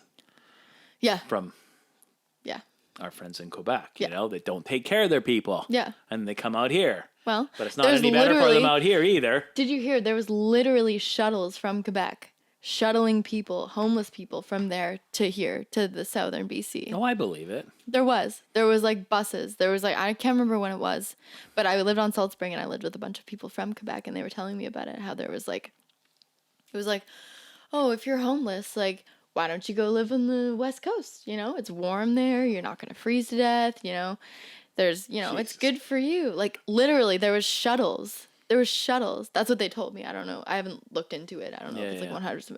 But like, I believe them, you know. I think Alberta did that too. Probably. Yeah. Probably. Little glitch there. That's okay. Good to go? I think I unhooked it. Yeah, we're good. We're re-recording. Yeah. Okay, cool. Oops. Yeah. Anyway, yeah, I get it. Yeah. Something needs to change. Yeah. For sure. And it's like there is a way that the system could work. It's just not happening right now. Yeah. But I think it's nice though, because a lot of like it's more and more people are becoming aware. Mm-hmm. I think the younger generation is going to be really good for society. I honestly do. They're young now because you know, and they have the young mindset, and they're kind of they're silly, but like they'll figure it out. Yeah, no, I agree. It's very progressive. No, I'm very happy with like my kids, for instance. They got a lot of good ideas, and it'll be great. Yeah, it'll be good. Yeah, honestly, yeah. And I think a big part of it is like, I mean, like I don't really know what it was like back in the day, but I think nowadays kids are a lot more like thinking on their own, and it's not just like, oh, my parents told me this my whole life, so now I'm gonna live this way, you know. Where it's like, I think a lot of kids I think social media has a lot to do with it as well. It's like opening them up to like different ideas and different ways of thinking, and they can decide for themselves like what they truly think, you know. Yeah. Which is like, you know, huge. Yep. It's huge. Yeah. When it's a whole generation of people deciding all of a sudden thinking for themselves and not just, you know, going along with what their parents think, what their community thinks. It's like you get all these ideas from all over the world and you get to decide what you truly think. Yeah. Right? Mm-hmm. Agreed. We'll see. We'll see. See what happens. Hopefully right. it's... Yeah. Well, it's been good, Sam. It's been good. Yeah, very good. Yeah. I'll be back soon. Nice. What do you think? Hell yeah. And then, but we got to figure out what we're going to talk about, because this has been great. Yeah. This was really good. Yeah. But we'll have to like figure out like a current event issue for the next one. Yeah. I'll rake you, like, not rake you, what's the right word? I don't know. I'll like throw ideas your way, and then you can. Yeah. Yeah, you know what I mean? Yeah. Yeah. All right. That'd be great. All right. Thanks for coming out. Yeah, thank you. Cool. Thanks for having me after 2 fucking years. You lucky bitch. This is the prime of my life right here. Yeah. Nice. And hopefully everything recorded okay. Yeah, we'll see. Okay, I just got to give it a timestamp.